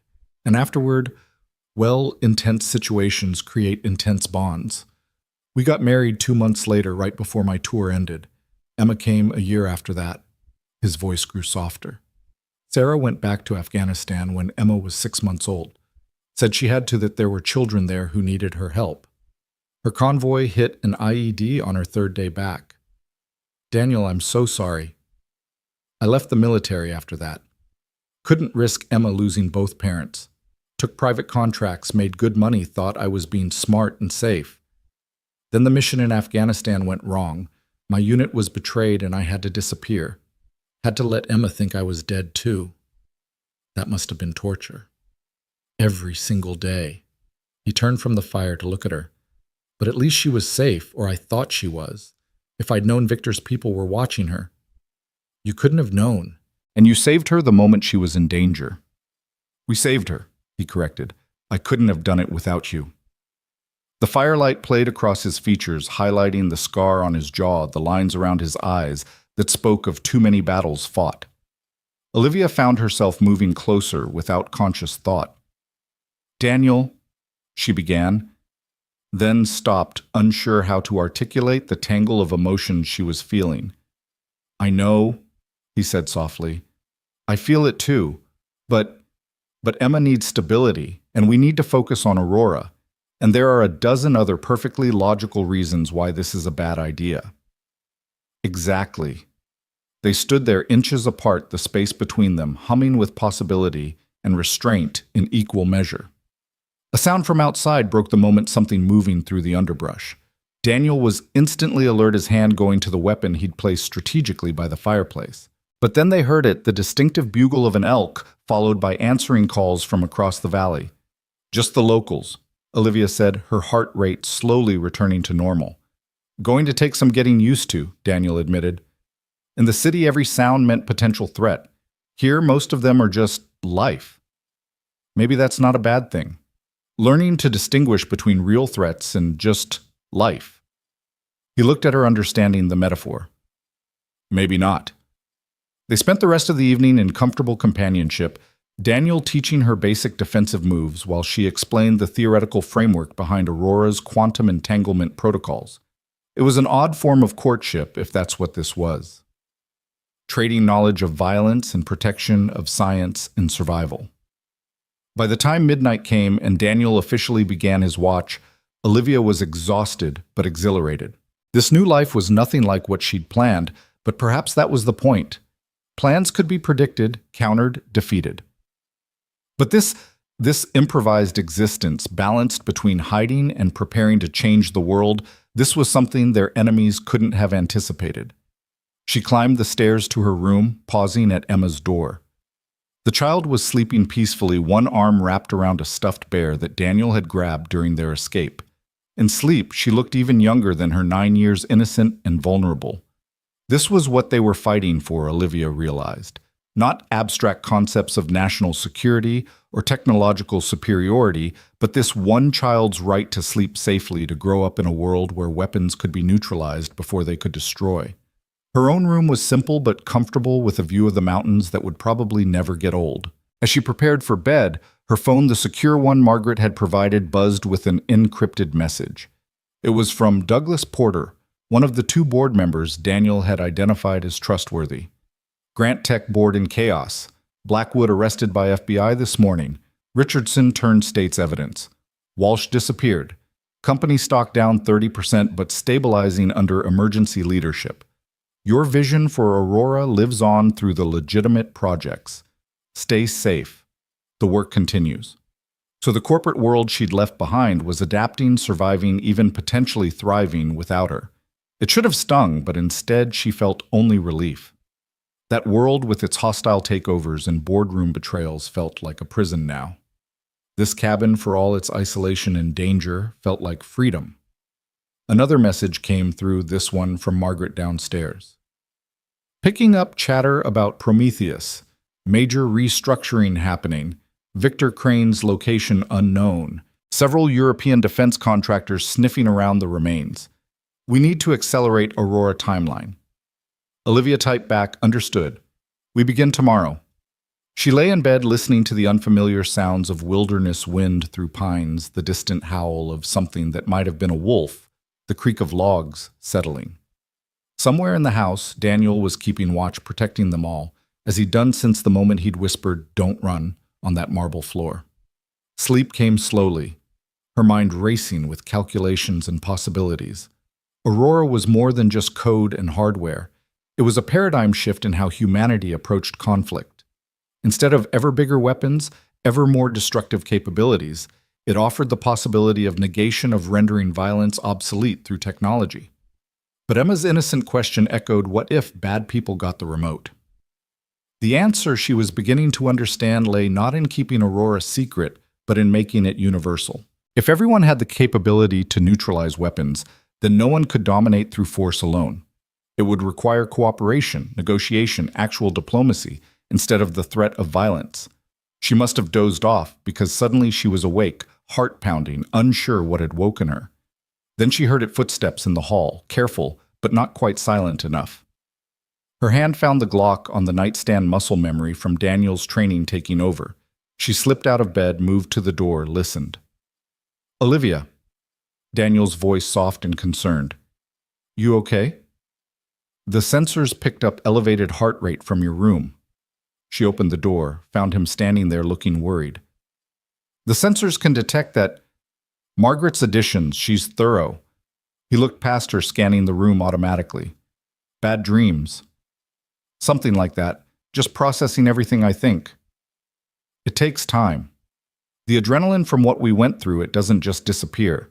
Your body remembers danger even when your mind knows you're safe. Speaking from experience. Too much experience. He hesitated, then added, sometimes it helps to talk about it, or just not be alone. There was invitation in his voice, carefully offered, easily declined. Olivia considered for a moment, then stepped back from the doorway. Want some coffee? I don't think I'm getting back to sleep anyway. They went downstairs together, moving quietly to avoid waking Emma or Margaret. Olivia made coffee while Daniel maintained his watch, checking the security monitors with practiced efficiency. All quiet, he reported, just the elk herd moving through the lower meadow. They sat on the couch, maintaining careful distance but feeling the pull between them like gravity. The fire had died to embers, casting the room in soft red light. Tell me about the real Daniel Ross, Olivia said. Not the soldier, not the ghost, but the man Emma calls Daddy.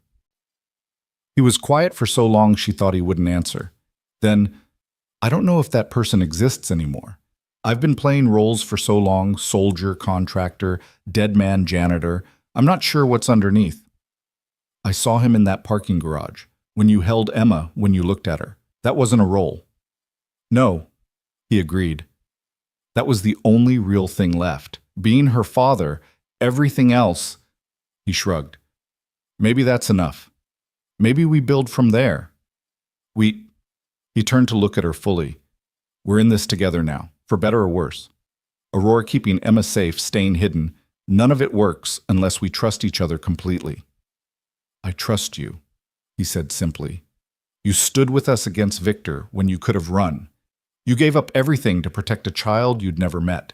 How could I not trust that? But trust and other things are different. You deserve better than a damaged soldier with more enemies than friends.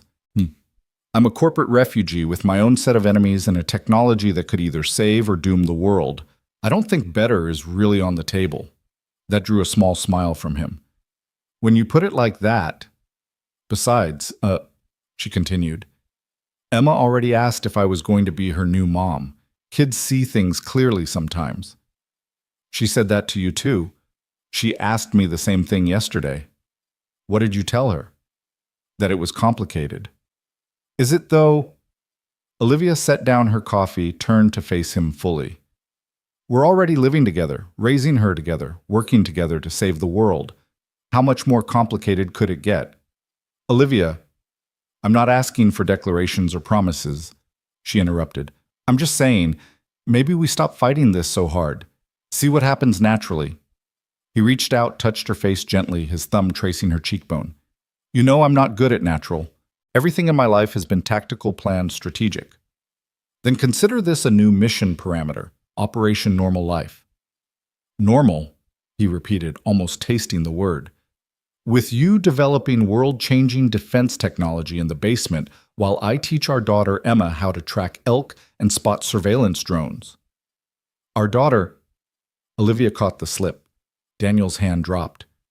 I didn't mean, I liked it. She caught his hand, held it. Our daughter, our family, our completely abnormal normal life. This time when they moved together, there was no explosion to interrupt them. No crisis to manage. Just two people finding each other in the wilderness, building something new from the ashes of their old lives. The kiss was gentle at first, tentative, as if they were both afraid the other might disappear. Then Daniel's arms went around her, pulling her closer, and Olivia felt something inside her that had been frozen since her divorce finally began to thaw. When they separated, both breathing hard, Daniel's eyes were dark with emotion. This changes everything. Everything's already changed, we're just catching up. A sound from upstairs made them both freeze, footsteps, small ones, padding toward the stairs. Daddy, Emma's voice sleepy and uncertain. Daniel was up, instantly moving toward the stairs. I'm here, sweetheart. Just checking the house. Go back to bed. Can't sleep. The house sounds different. She appeared at the top of the stairs, hair mussed, dragging her stuffed bear.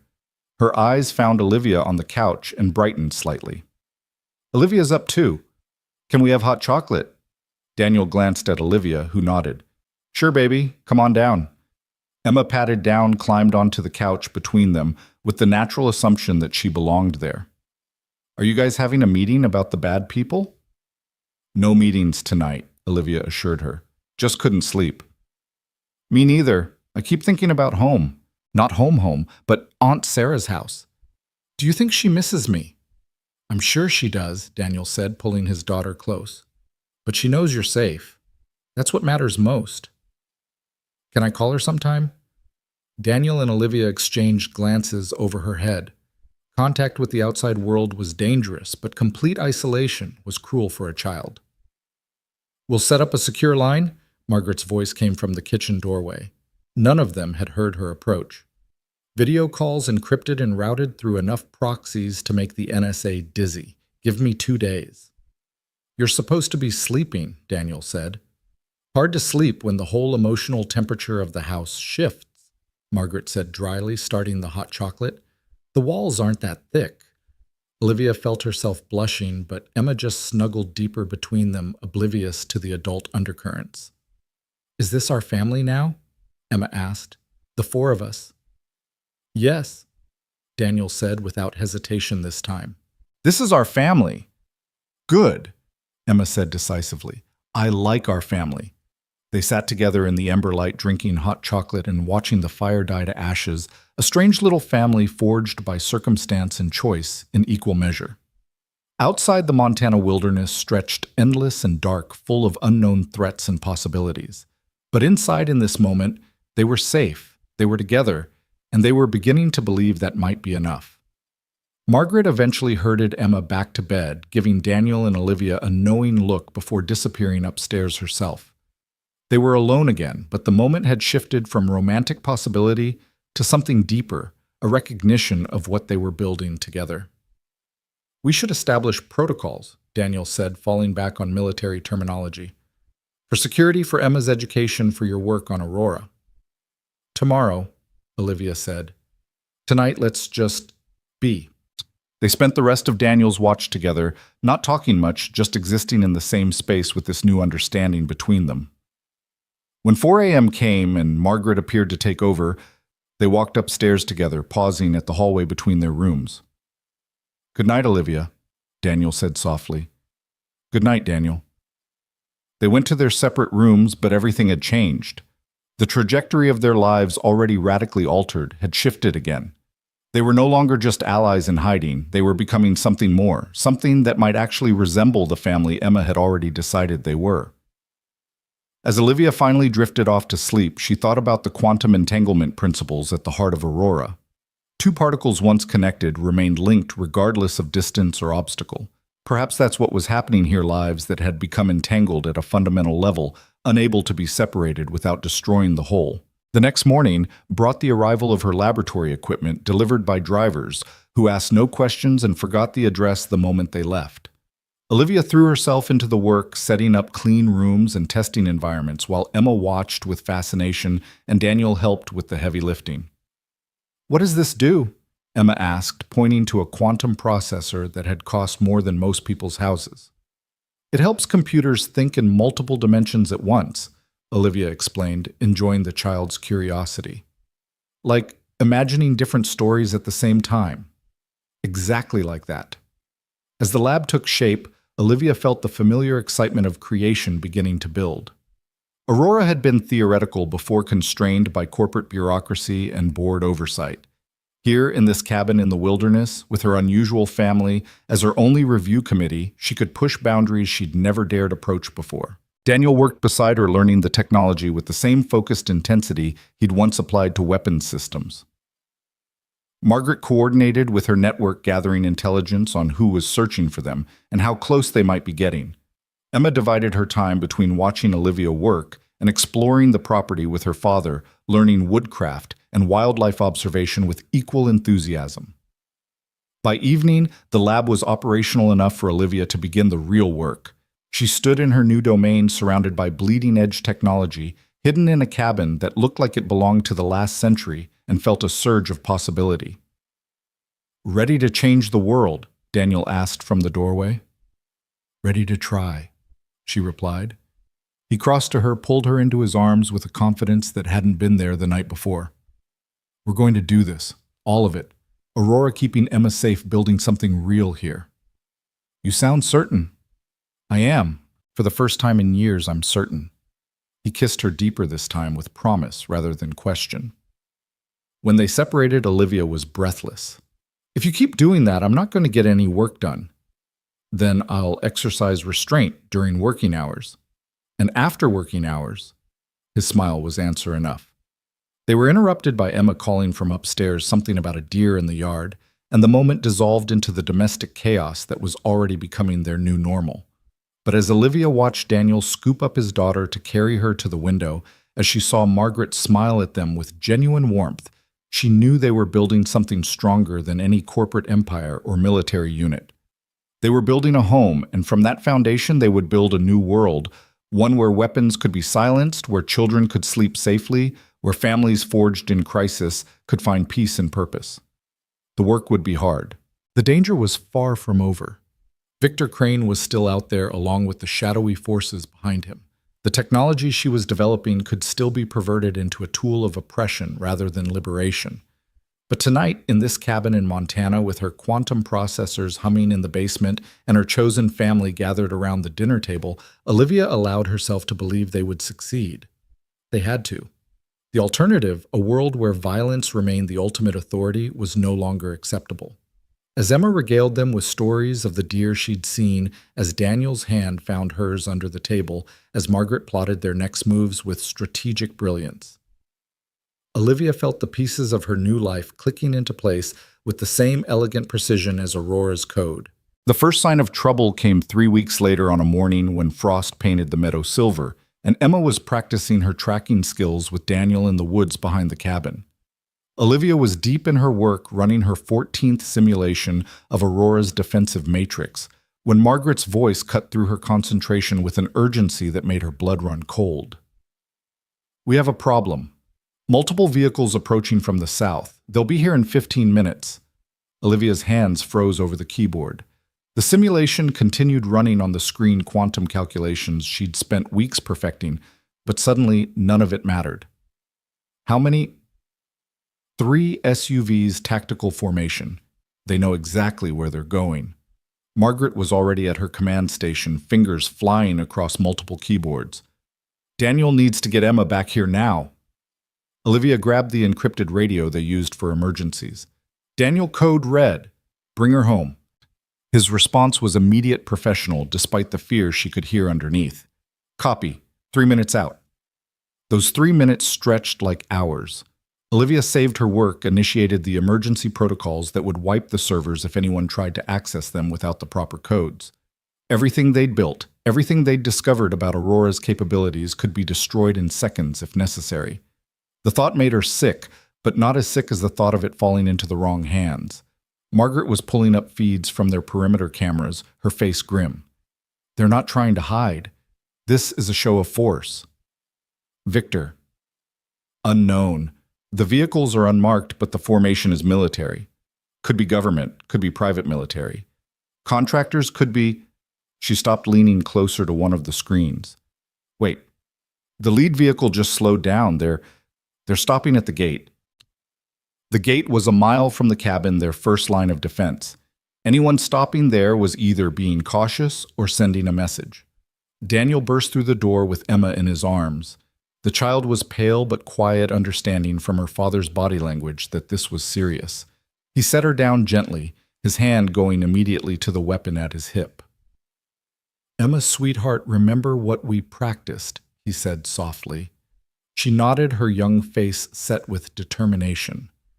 Safe room in the basement. Don't come out until you or Olivia or Aunt Margaret says the special password. That's my brave girl. Go now. Emma hugged him quickly, then Olivia, then ran for the basement stairs. The safe room down there was reinforced concrete with its own air supply and enough provisions for a week. It was also where Olivia had hidden the physical backups of Aurora's code encrypted on drives that would self-destruct if tampered with. They're sending someone on foot, Margaret reported. Single individual hands visible. This isn't an assault, it's a negotiation. Daniel moved to the window using binoculars to study the approaching figure. His body went rigid. That's impossible. Who is it? Olivia demanded. Marcus Washington, my former unit commander. He's supposed to be dead. The man approaching their cabin was tall, built like a linebacker, despite being in his 50s with silver-streaked hair and a face that had seen too many battlefields. He stopped 50 yards from the house, hands raised, and called out in a voice that carried clearly through the morning air. Shepard, I know you're in there. We need to talk. I'm alone unarmed, and I've got information you need to hear. Daniel looked at Olivia and Margaret, conflict clear in his eyes. It could be a trap. Or it could be exactly what he says, Margaret countered. The fact that he used your call sign that he's approaching openly. He was the best commander I ever served under, Daniel said quietly. If anyone could have survived what happened in Afghanistan, it would be him. But if he's here, if he found us, then others can too, Olivia finished. We need to know what he knows. Daniel checked his weapon, then moved toward the door. Cover me. If this goes bad. It won't, Olivia said with more confidence than she felt. Be careful. Daniel stepped onto the porch. His weapon lowered but ready. Marcus, you're looking pretty good for a dead man. Washington's laugh was dry as desert sand. Could say the same about you, Shepard. Can we talk like civilized people, or are you going to make me stand out here like a door-to-door salesman? That depends. You working for anyone I should know about? I'm working for the same people I've always worked for, the ones trying to keep this country from tearing itself apart. Right now, that means making sure you and Dr. Grant stay alive long enough to finish what you're building. Daniel tensed. How do you... Because I've been running interference for you for 3 weeks, Washington interrupted. You think Victor Crane just gave up? Think his backers just walked away. I've got 2 teams in New York and 1 in D.C., making sure every lead that points to Montana gets mysteriously misdirected. Why? Because Aurora is bigger than any of us, and because some of us still believe in doing the right thing. Washington lowered his hand slowly. Can I come in? We've got maybe an hour before my absence gets noticed, and there's a lot you need to know. Daniel looked back at Olivia, who nodded. This was a risk, but they needed allies. And if Washington was telling the truth... Come in, Daniel said. Slowly. And Marcus? If this is a betrayal, then you'll kill me before I take 3 steps. I trained you. Remember, I know exactly what you're capable of. Washington entered the cabin with the careful movements of someone who knew he was in the crosshairs. His eyes took in everything: Margaret at her station, Olivia by the laboratory door, the defensive positions Daniel had naturally created. "Dr. Grant," he said with genuine respect, "your work on Aurora is extraordinary. If we can implement it correctly, it could end the cycle of violence that's been humanity's curse since we picked up the first rock." "You've seen my work." Olivia tried to keep the alarm out of her voice. "Not directly, but the energy signatures from your quantum processors are distinctive if you know what to look for. Don't worry, I've been feeding false data to anyone else who might notice." "Start talking," Daniel commanded. "Everything. From the beginning." Washington settled into a chair, his movements careful and deliberate. "The mission in Afghanistan wasn't just compromised, it was a setup from the start. Someone wanted our unit eliminated because we were getting too close to the truth about Prometheus Industries' weapons smuggling operation. They were selling American military tech to anyone with deep enough pockets using Victor Crane's network to launder the money." "We figured that much," Daniel said. "What we don't know is who's really behind it." "A group that calls itself the Prometheus Syndicate. Crane was middle management, just like he said. The real power players are a coalition of defense contractors, intelligence officials from multiple countries, and banking executives who've decided that governments are obsolete. They want to create a corporate shadow state, one that operates above national laws." "And Aurora threatens that," Olivia said. "Aurora destroys that. If defensive technology makes offensive weapons obsolete, their entire power structure collapses. They can't rule through force if force can be neutralized." "So why help us?" Daniel's weapon was still in his hand, though lowered. "What's your angle?" Washington's expression hardened. "Because I've got a daughter too. She's 15, wants to join the Marines like her old man. I've spent my whole life fighting wars, and I don't want her to inherit a world where the only law is who has the biggest gun." "How did you survive Afghanistan?" Daniel asked. "Same way you did. I saw the betrayal coming and got out. Been underground ever since, working with a group of former military and intelligence personnel who figured out what the syndicate is planning. We call ourselves the Lighthouse Project. Our goal is to illuminate the darkness, expose the corruption, and support people like you who are building alternatives to their violence-based world order." Margaret had been typing throughout the conversation, cross-referencing everything Washington was saying. "The Lighthouse Project. I've heard whispers, but nothing concrete." "That's by design. We operate in cells, no one knows everyone involved.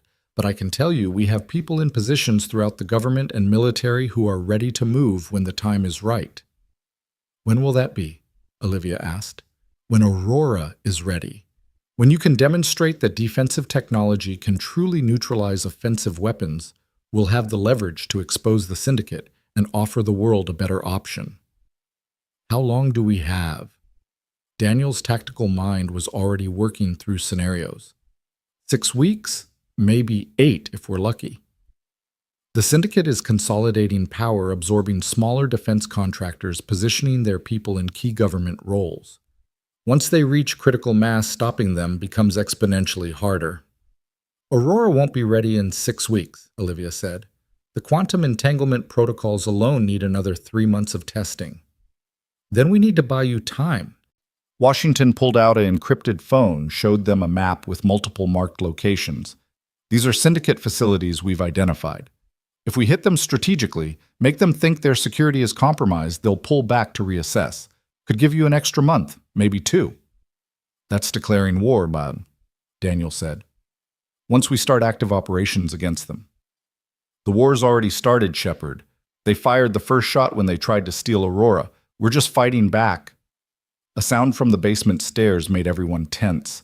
Emma's voice small and worried. "Daddy, is it safe?" "Not yet, sweetheart. Stay down there a little longer." "Okay." The door closed again. Washington's expression softened. "She sounds like a tough kid." "She's had to be," Daniel replied. "This is what we're fighting for," Washington said, his voice carrying new intensity. "For her, for all the kids who deserve a world where conflicts are resolved through negotiation, not ammunition. Aurora isn't just technology, it's hope." "It's also incredibly dangerous if it falls into the wrong hands," Olivia pointed out. The same system that can shut down weapons can be modified to control them to turn defensive technology into the ultimate offensive tool. Which is why we need to ensure it doesn't fall into the wrong hands. The Lighthouse Project has been developing a distribution strategy, simultaneous release to every nation's defense department, every peace organization, every university with a physics program. Make it so ubiquitous that no one can monopolize it. That's our plan too, Olivia admitted. But the technical challenges are significant but not insurmountable. I've brought you something that might help. Washington pulled out a drive from his pocket, set it carefully on the table. Quantum processing algorithms developed by a friend of mine at MIT. He's Lighthouse been working on this for 2 years. It could accelerate your timeline by weeks. Margaret scanned the drive with every security protocol she had before Olivia even thought about touching it. It's clean. No trackers, no viruses, no hidden code. Olivia picked up the drive, feeling its weight, not physical, but the weight of possibility. This is military-grade encryption. My friend used to work for DARPA before he realized what his research was being used for. He's been developing defensive applications ever since. We could use more friends like that, Daniel said, finally holstering his weapon. You have them, more than you know. Scientists, soldiers, teachers, doctors, people from every walk of life who are tired of living in a world where might makes right. They're all waiting for something to rally behind. Aurora could be that something. No pressure, Olivia said dryly. Washington smiled, the expression transforming his weathered face. You've already changed the game just by proving Aurora is possible. Now we need to help you finish it before the syndicate figures out where you are. How long before they do? Daniel asked. My disinformation campaign is good, but not perfect.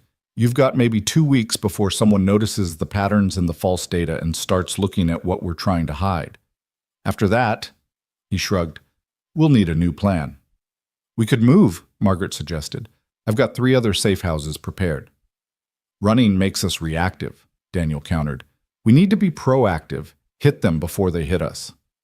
That's where I come in, Washington said. Give me a list of what you need: equipment, personnel, intelligence, and I'll make it happen.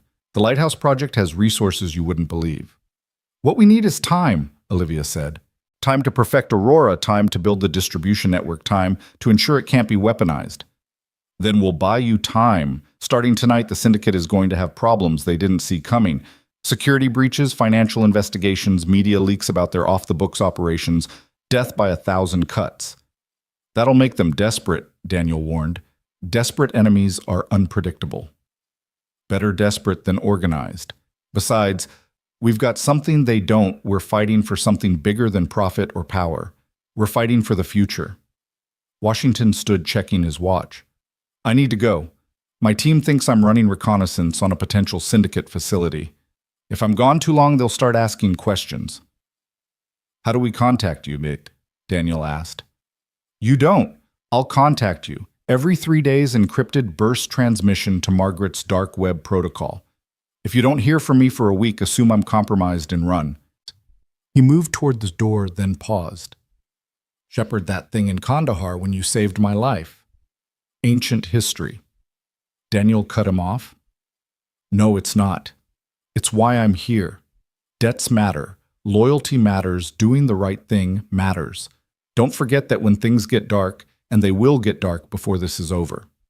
Washington left the way he'd come, walking back to his vehicle with the measured pace of a man who'd learned patience in hard places. The 3 SUVs pulled away, disappearing into the forest as quickly as they'd appeared. Can we trust him? Olivia asked once they were gone. Marcus Washington saved my life 4 times in Afghanistan, Daniel said. If he says the Lighthouse Project is real, if he says they'll help, then yes, we trust him. I'm already seeing chatter about incidents in New York, Margaret reported from her station. A Prometheus Industries server farm just suffered a massive data breach. Files about their off-the-books operations are showing up on WikiLeaks. It's starting, Daniel said. The real war. Not with bullets and bombs, but with information and innovation. Olivia returned to her laboratory, Washington's drive in her hand. The algorithms it contained were elegant, brilliant, exactly what she needed to solve 3 problems that had been slowing her progress. With this, Aurora could be ready in 6 weeks instead of 12. Emma was allowed back upstairs once they'd confirmed the vehicles were truly gone. She curled up on the couch with a book trying to pretend everything was normal, but Olivia could see the questions in her eyes. "Who was that man?" Emma finally asked. "An old friend of your father's," Olivia said, sitting beside her. "Someone trying to help us." "Are more bad people coming?" "Maybe, but we have good people on our side too. More than we thought." "Like a team?" "Exactly like a team." Emma considered this, then nodded. "Good. Daddy says you should never fight alone if you can help it." That evening, as Olivia worked to integrate Washington's algorithms into Aurora's framework, she felt a shift in the air. They were no longer isolated, no longer fighting alone. The Lighthouse Project. Whoever they all were had given them something precious hope that they might actually succeed. Daniel found her in the lab at midnight, bringing coffee and companionship. "How's it going?" "These algorithms are incredible. They solve the synchronization problem I've been struggling with for weeks. If I can implement them correctly, Aurora's response time drops from seconds to nanoseconds. Fast enough to stop a missile after it's launched. Fast enough to stop the launch sequence before it completes. The weapon would never even fire." That's... Daniel set down his coffee, understanding the implications. "That's game-changing. No first strike advantage, no surprise attacks. Every conflict would have to begin with negotiation because violence would be impossible." "In theory, we still need to test it, ensure there are no exploitable vulnerabilities, build in fail-safes so it can't be turned into an offensive weapon. But it's possible." "Yes. For the first time, I really believe it's possible." Daniel pulled her into his arms, holding her tight. "You're going to change the world, Olivia Grant. We're going to change it, together." They stood there in the laboratory surrounded by quantum processors and encryption terminals, holding each other while the weight of what they were attempting pressed down on them. Outside, the Montana wilderness stretched silent and dark, keeping their secrets for now. But soon, very soon, what they were building in this hidden cabin would emerge to challenge every power structure built on the threat of violence. Margaret's voice crackled over the intercom. "You need to see this. The Lighthouse Project just hit 3 more syndicate facilities. Financial records, communication logs, even video surveillance of illegal weapons deals. It's all going public." They rushed upstairs to find Margaret's screens filled with news feeds, social media explosions, and encrypted messages from sources around the world. The syndicate's secret war was being dragged into the light, and the response was immediate and overwhelming. "Stock markets are reacting," Margaret reported. "Every company connected to the syndicate is in free fall. Government investigations are being announced in 6 countries. This is coordinated on a scale I've never seen."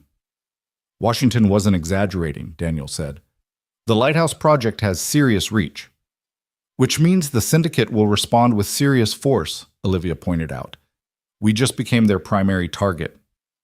"Let them come," Daniel said, his soldiers' confidence evident. "We have allies now, resources, intelligence.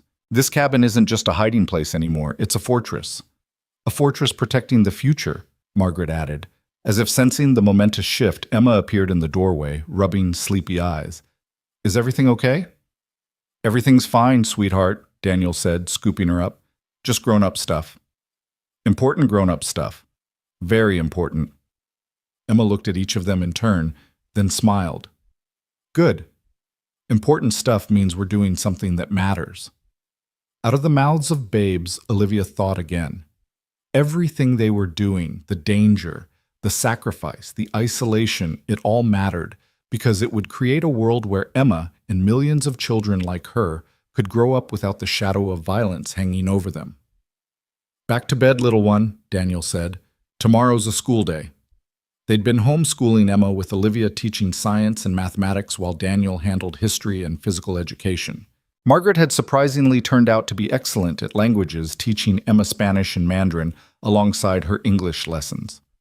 Once Emma was settled, the 3 adults reconvened in the living room. The fire had burned low, casting long shadows that seemed appropriate for the conversation they needed to have. "If Washington's timeline is right, we have 6 weeks to perfect Aurora and prepare for deployment," Olivia said. "That means no more distractions, no more delays. Everything else becomes secondary." "Agreed," Margaret said. "I'll coordinate with the Lighthouse Project, keep the syndicate off balance while you work." "And I'll handle security," Daniel said. This place becomes a hard target. Anyone comes for us, they'll wish they hadn't. What about Emma? Olivia asked. If things get dangerous. We have contingencies, Daniel said. Washington gave me contact information for a family in Canada completely off the grid. If we need to, we can get Emma there in 4 hours. She won't want to leave us. She won't have a choice. Her safety comes first always. They spent the rest of the night planning, preparing, transforming their quiet cabin into what it needed to become the birthplace of a new era. Aurora wasn't just technology anymore. It was a symbol of humanity's potential to choose peace over war, cooperation over domination. As dawn broke over the mountains, painting the sky in shades of gold and crimson, Olivia stood on the porch with Daniel's arm around her, watching the world wake up. Somewhere out there, the syndicate was marshaling its forces, preparing to strike. But here in this moment, she felt ready for whatever came next. No regrets? Daniel asked softly. None. How could I regret the path that led me to you, to this? They stood together as the sun climbed higher, knowing that each dawn brought them closer to the confrontation that would determine humanity's future. But they were no longer alone, no longer helpless. They had allies. They had Aurora, and most importantly, they had each other. The war for tomorrow had begun, and they intended to win it, not with weapons, but with the one thing more powerful than any arsenal, the hope of a world where conflict could be resolved without bloodshed, where children could sleep safely, where love could triumph over fear. Margaret's voice interrupted their moment. Incoming encrypted message from Washington. He sent us the locations of 6 more Lighthouse Project cells. We're not alone anymore, not by a long shot. Olivia smiled, feeling the pieces of a vast puzzle clicking into place. The janitor who'd whispered, "Don't run," had become her partner, her love, her co-conspirator in reshaping the world. The technology she'd developed to make money had become humanity's hope for peace. And the cabin that had been their hiding place was transforming into the command center for a revolution. 6 weeks. They had 6 weeks to perfect Aurora and deploy it before the syndicate could stop them. 6 weeks to change the course of human history. Then let's get to work, Olivia said, heading back to her laboratory with renewed purpose. Behind her, Daniel secured the perimeter while Margaret coordinated with their growing network of allies. And upstairs, Emma slept peacefully, unaware that she was the inspiration for everything they were fighting to achieve, a world where no child would ever again be used as leverage, where no parent would have to choose between their principles and their family's safety. The countdown had begun. 6 weeks to save the world or die trying. But as Olivia initiated the next phase of Aurora's development, she felt no fear, only determination. They'd come too far to fail now. The janitor and the CEO, the soldier and the scientist, the makeshift family in a Montana cabin, they were going to succeed because the alternative was unthinkable. The future was coming, ready or not, and they intended to be the ones who shaped it. The attack came on week 4, just as the morning mist was lifting from the valley. Olivia was in the laboratory running final calibrations on Aurora's defensive matrix when every alarm in the cabin screamed to life simultaneously. The quantum processors she'd been monitoring flickered as Margaret's emergency protocols kicked in, automatically backing up everything to secure servers scattered across the globe. Multiple hostiles approaching from 3 directions. Margaret's voice was steady despite the chaos. 20-plus operators, military-grade equipment. This isn't a probe. This is a full assault. Daniel was already moving his transformation from father to warrior, instantaneous. He pulled Emma from her breakfast, carrying her toward the basement safe room even as she protested. "Daddy, what's happening?"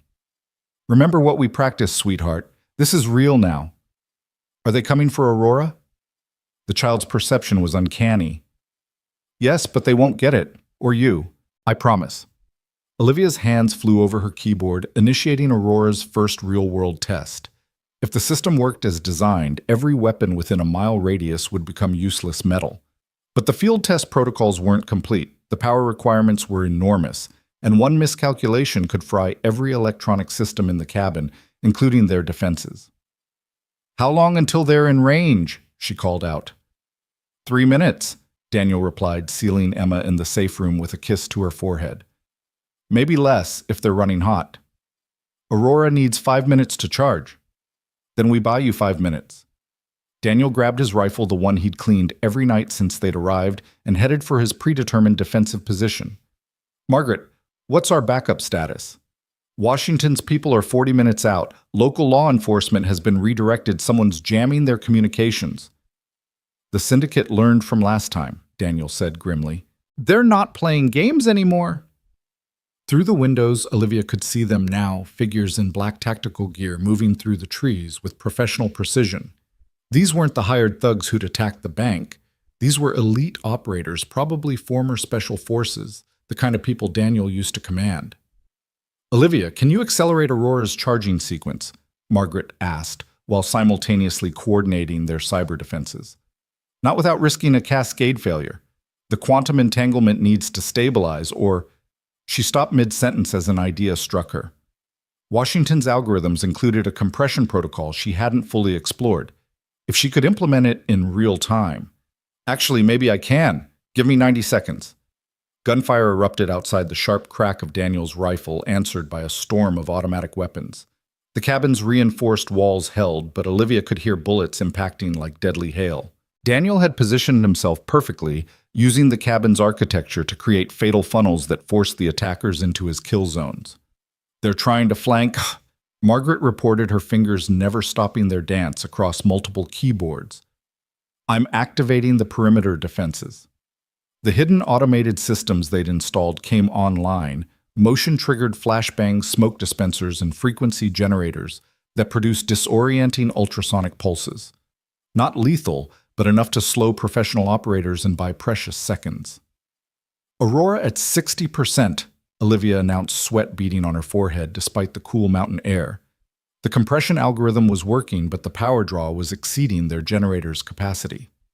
Margaret, I need you to reroute power from everything non-essential, including life support to the safe room. Everything except that. The lights went out, computers switching to battery backup. The cabin plunging into shadow, broken only by the glow of emergency lighting and muzzle flashes from outside. Daniel had dropped back to his second position, still picking his shots with surgical precision. They're adapting, he called out. Smoke screens and suppressing fire. They'll breach in 2 minutes. Aurora at 75%. An explosion rocked the cabin, a breaching charge on the reinforced door. It held, but barely. The next one wouldn't. Daniel, fall back to position 3, Margaret commanded, tracking the assault through their remaining cameras.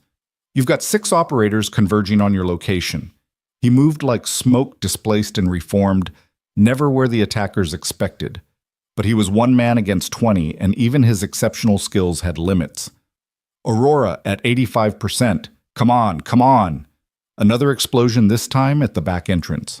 The door held, but the frame cracked, daylight visible through the gaps. They were running out of time and options. I've got movement in the basement, Margaret said, tension finally cracking her composure. Someone's trying to access the safe room. No. Daniel abandoned his position, racing for the basement stairs. Anyone threatening Emma transformed him from tactical to primal consequences be damned.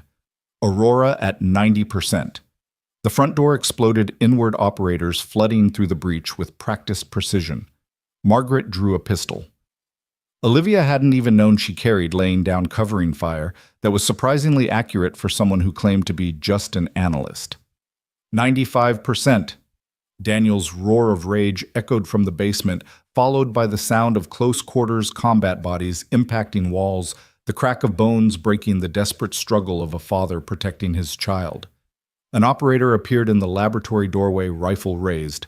Olivia's hand found the Glock Daniel had given her muscle memory from their training sessions taking over. She fired 3 times center mass, the operator stumbling backward in surprise as the bullets impacted his vest. Not fatal, but enough to buy her seconds. 98%. Margaret was pinned behind her overturned desk, trading fire with 3 operators who'd taken positions in the living room. Any time now would be good. 99%. A figure appeared beside Olivia. Not an operator, but Victor Crane himself. His appearance so unexpected she almost didn't recognize him. He looked older, haggard, desperation replacing his usual smug confidence. "Shut it down," he commanded, pressing a pistol against her temple. Shut down Aurora, or I'll paint this laboratory with your brains. You kill me, you never get Aurora. I don't need Aurora anymore. I just need to ensure no one else gets it either. His finger tightened on the trigger. Choose quickly, Doctor. Grant. 100%, Olivia said quietly, her hand hovering over the activation key. Your move, Victor. Don't test me. I've lost everything because of you, my company, my reputation, my future. The least I can do is take you with me. Then you'll die knowing you failed. She met his eyes steadily. Aurora is already uploaded to servers worldwide. Kill me and it releases automatically. The world gets the technology anyway, and your death means nothing. You're bluffing. Am I? You've known me for years, Victor. Have I ever bluffed? The gunfire outside had stopped. Either Daniel and Margaret were dead or... Drop the weapon, Crane, Daniel's voice cold as winter steel. He stood in the doorway, blood streaming from a cut on his forehead, his rifle centered on Victor's head. You've got 3 seconds. I'll kill her, and I'll kill you. But here's what you don't understand. Aurora is already active. Has been for the last 10 seconds. Victor pulled the trigger. Nothing happened. He pulled again, confusion replacing determination. The gun was mechanically sound, but simply wouldn't fire. None of the weapons in the cabin would. Aurora's quantum field had rendered them all inert. Their firing mechanisms locked at the subatomic level. Daniel crossed the room in 2 strides, his fist connecting with Victor's jaw with the sound of a sledgehammer hitting meat. The older man crumpled unconscious before he hit the floor. Emma, Olivia asked immediately.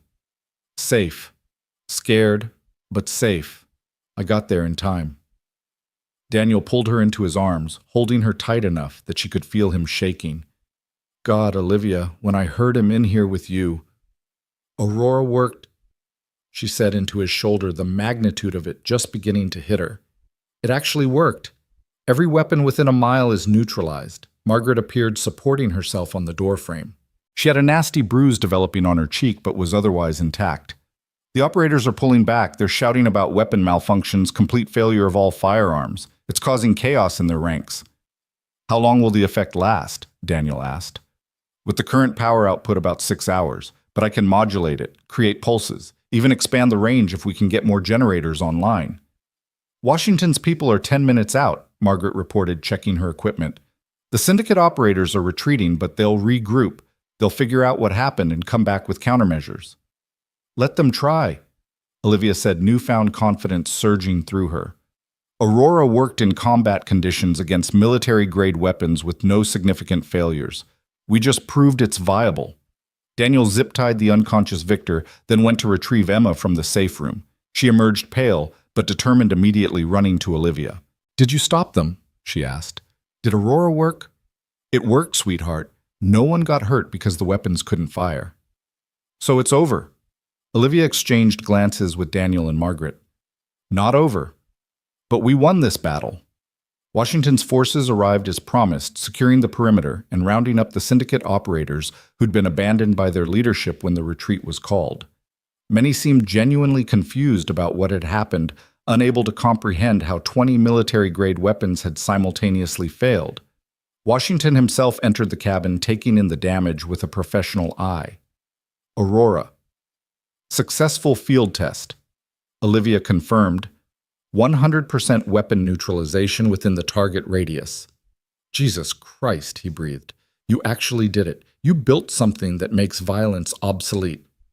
In a limited area for a limited time with massive power requirements, Olivia cautioned. We're far from global deployment. But you proved this concept. That changes everything. Washington noticed Victor, now conscious but secured.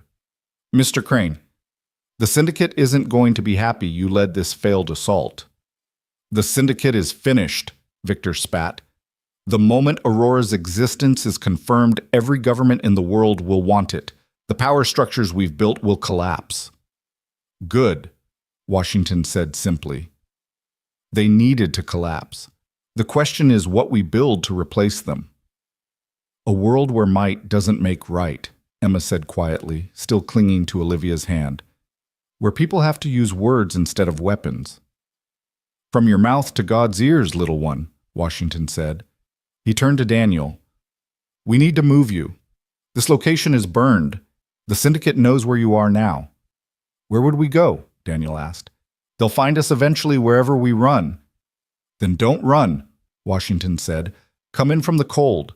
The Lighthouse Project has secured a facility official government backing full resources international protection. You can finish Aurora's development with the world watching. Make it public, make it transparent, make it impossible for the syndicate to stop without exposing themselves completely. That makes us targets for every extremist group on the planet, Margaret pointed out. You're already targets. At least this way you have the full protection of multiple governments and the public spotlight making it harder for anyone to move against you. Olivia looked at her makeshift family, Daniel bloodied but unbroken, Margaret brilliant and brave, Emma too wise for her years but still hopeful. They'd built something beautiful in this cabin, something worth protecting. What do you think? She asked them. I think hiding hasn't worked, Daniel said slowly.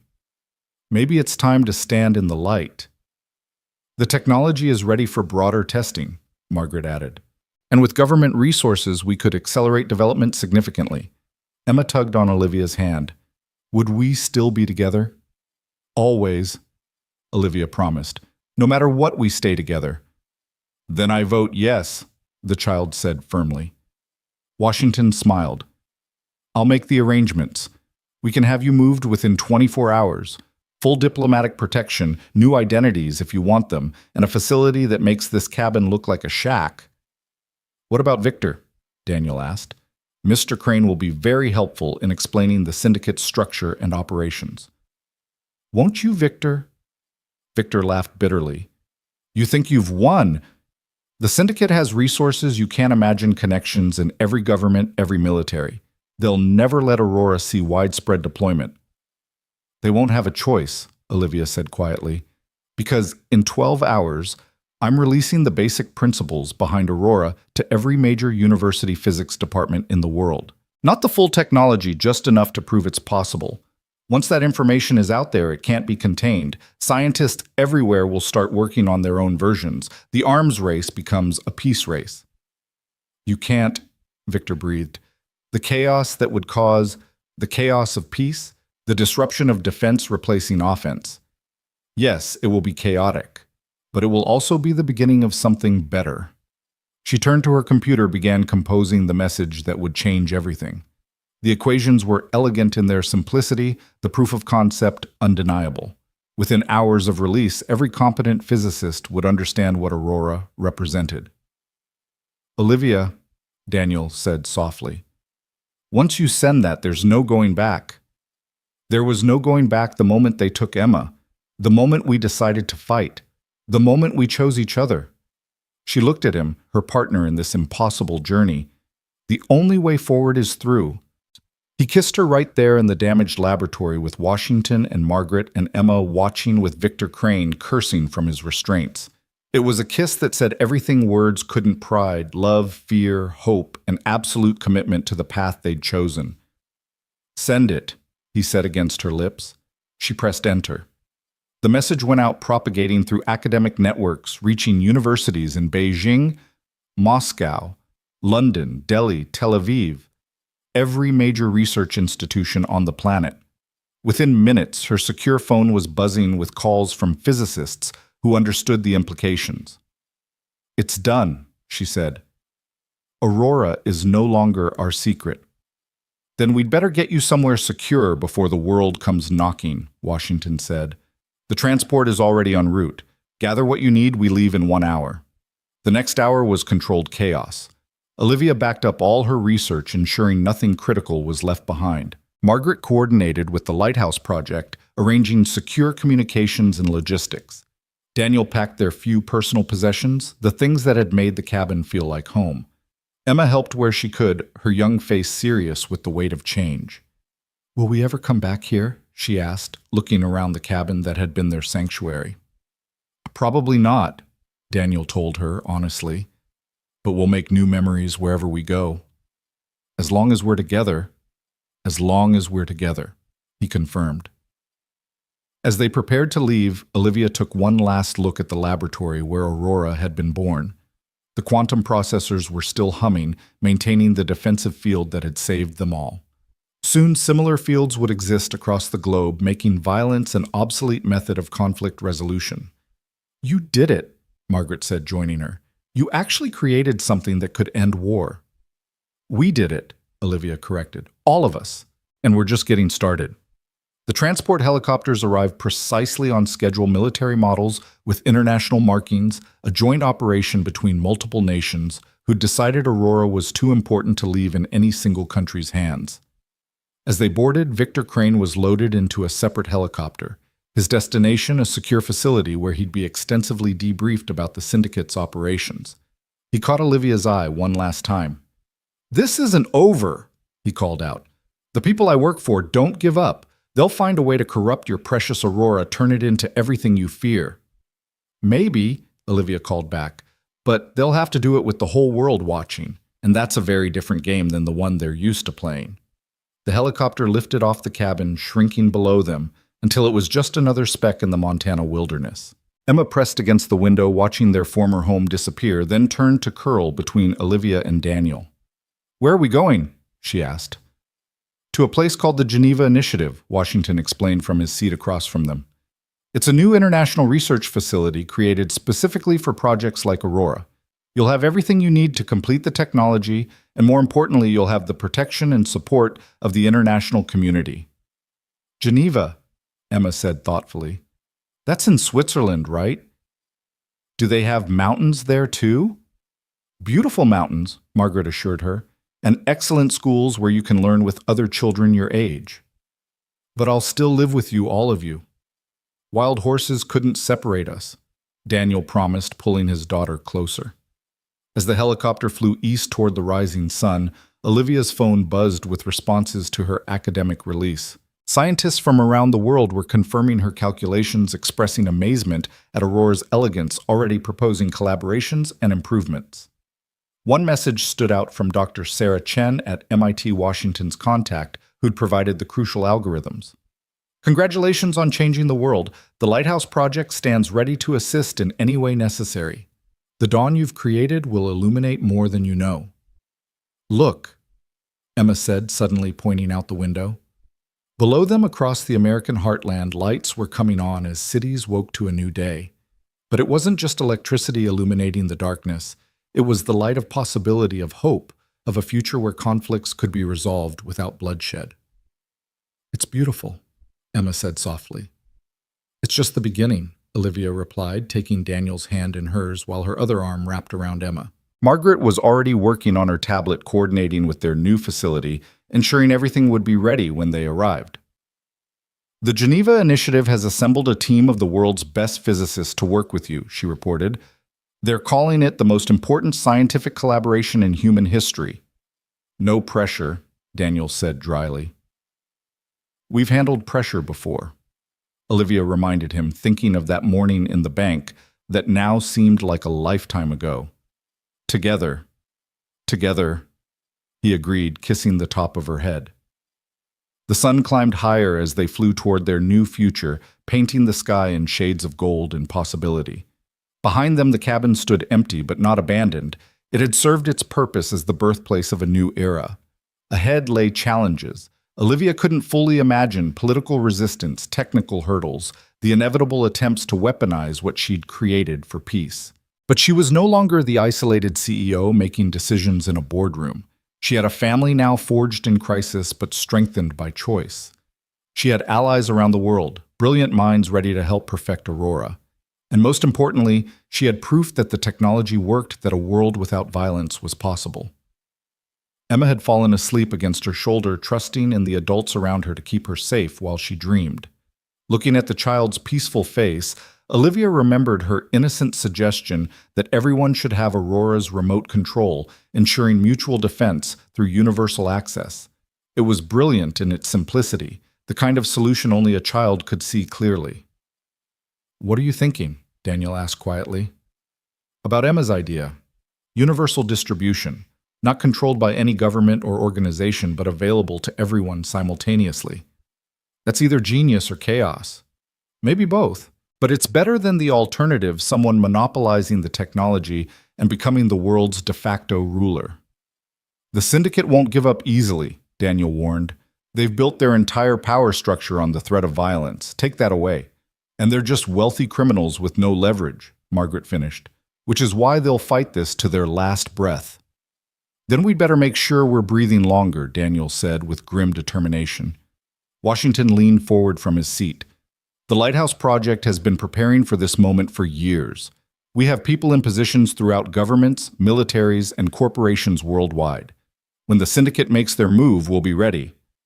It won't just be the syndicate, Olivia pointed out. Every dictator, warlord, and arms dealer on the planet will want us stopped.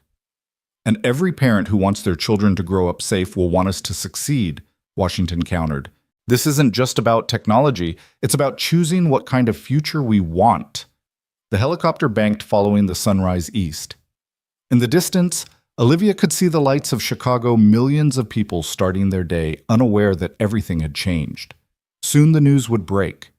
The existence of Aurora would become public knowledge, and the debate would begin should humanity embrace a technology that could end war but would fundamentally alter the balance of power. There's something else, Washington said, his tone serious. The president wants to meet with you before you leave for Geneva. She's putting the full weight of the United States behind Aurora's development. Playing politics with peace, Daniel muttered. Playing politics for peace, Washington corrected. There's a difference. Without governmental support, Aurora remains a laboratory curiosity. With it, it becomes policy law, the new normal. And every government will want their own version, Margaret added, controlled limited serving their interests. Which is why we release it to everyone simultaneously, Olivia said firmly. No favorites, no exclusive access. The technology belongs to humanity, not to any flag or ideology. That's a beautiful principle, Washington said. Putting it into practice will be the challenge of our lifetime. Emma stirred, mumbling something in her sleep about horses and mountains. Daniel adjusted her position, making sure she was comfortable, the gesture so tender it made Olivia's heart ache with love for this man who could be deadly one moment and gentle the next. She's why we're doing this, Daniel said quietly. Her and every child like her. So they never have to see what we've seen, never have to lose what we've lost. Sarah would be proud, Washington said gently. Your wife, I mean. She believed in peace through medicine. You're achieving it through technology. We're achieving it through sacrifice, Daniel corrected. Olivia gave up her company, her life's work. Margaret gave up her comfortable board position. Everyone involved in this has sacrificed something. And gained something better, Olivia added. Purpose. Family. Hope. The radio crackled to life. Transport Alpha, this is Geneva Initiative. We're tracking you on approach. Dr. Grant, the facility is fully operational and awaiting your arrival. The world is watching. Copy that, Geneva, the pilot responded. ETA 4 hours. 4 hours until they landed in the spotlight of global attention. 4 hours until the quiet phase of Aurora's development ended and the public phase began. 4 hours to prepare for whatever came next. I should review the technical specifications, Olivia said, reaching for her laptop. You should rest, Daniel countered. You've been running on adrenaline for hours. Aurora is ready. You're ready. Take a moment to breathe.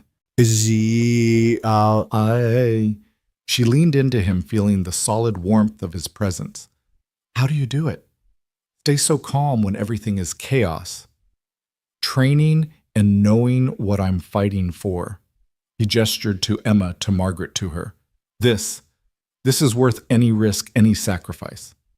Even giving up the shadows, going public. Especially that. I've been hiding for 3 years, Olivia.